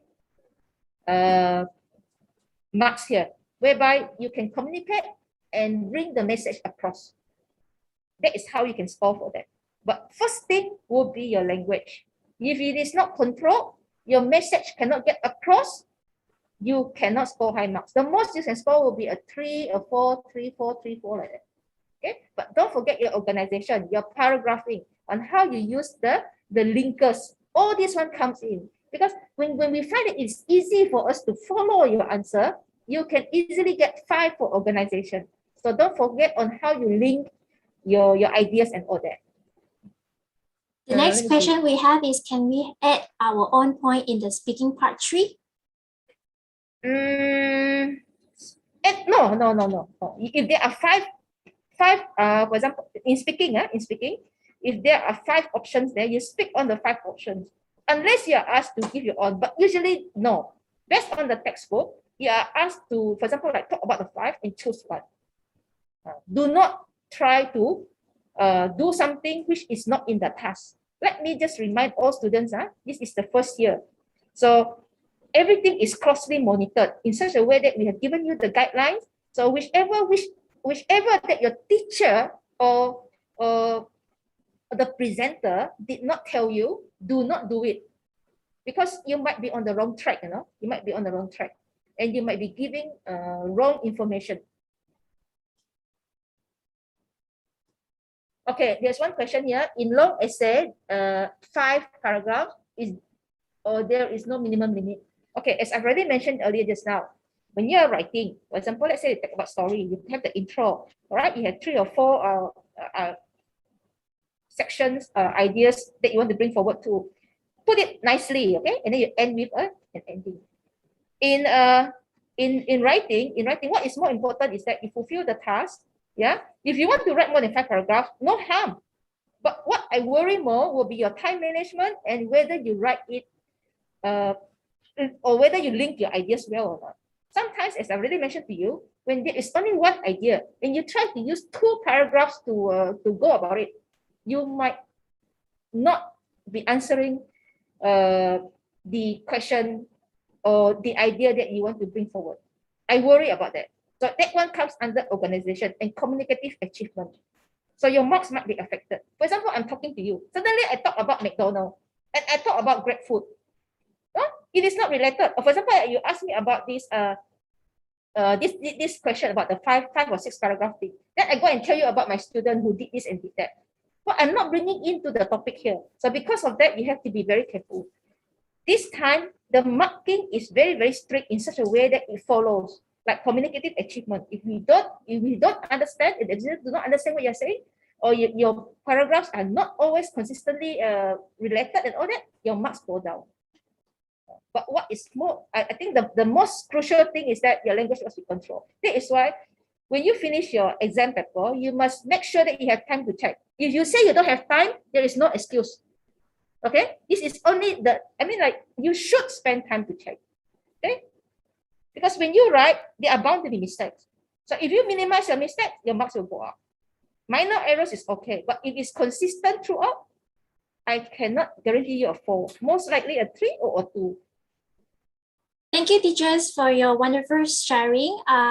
If we have more questions, please leave the message in the Telegram chat groups and we will attend to you after the sessions. Thank you for joining us and we see you again. Okay, please remember to join back our next week sessions for mathematics and maths. And I would like to wish you all the best in your exam. Take care, stay well, and have a good night.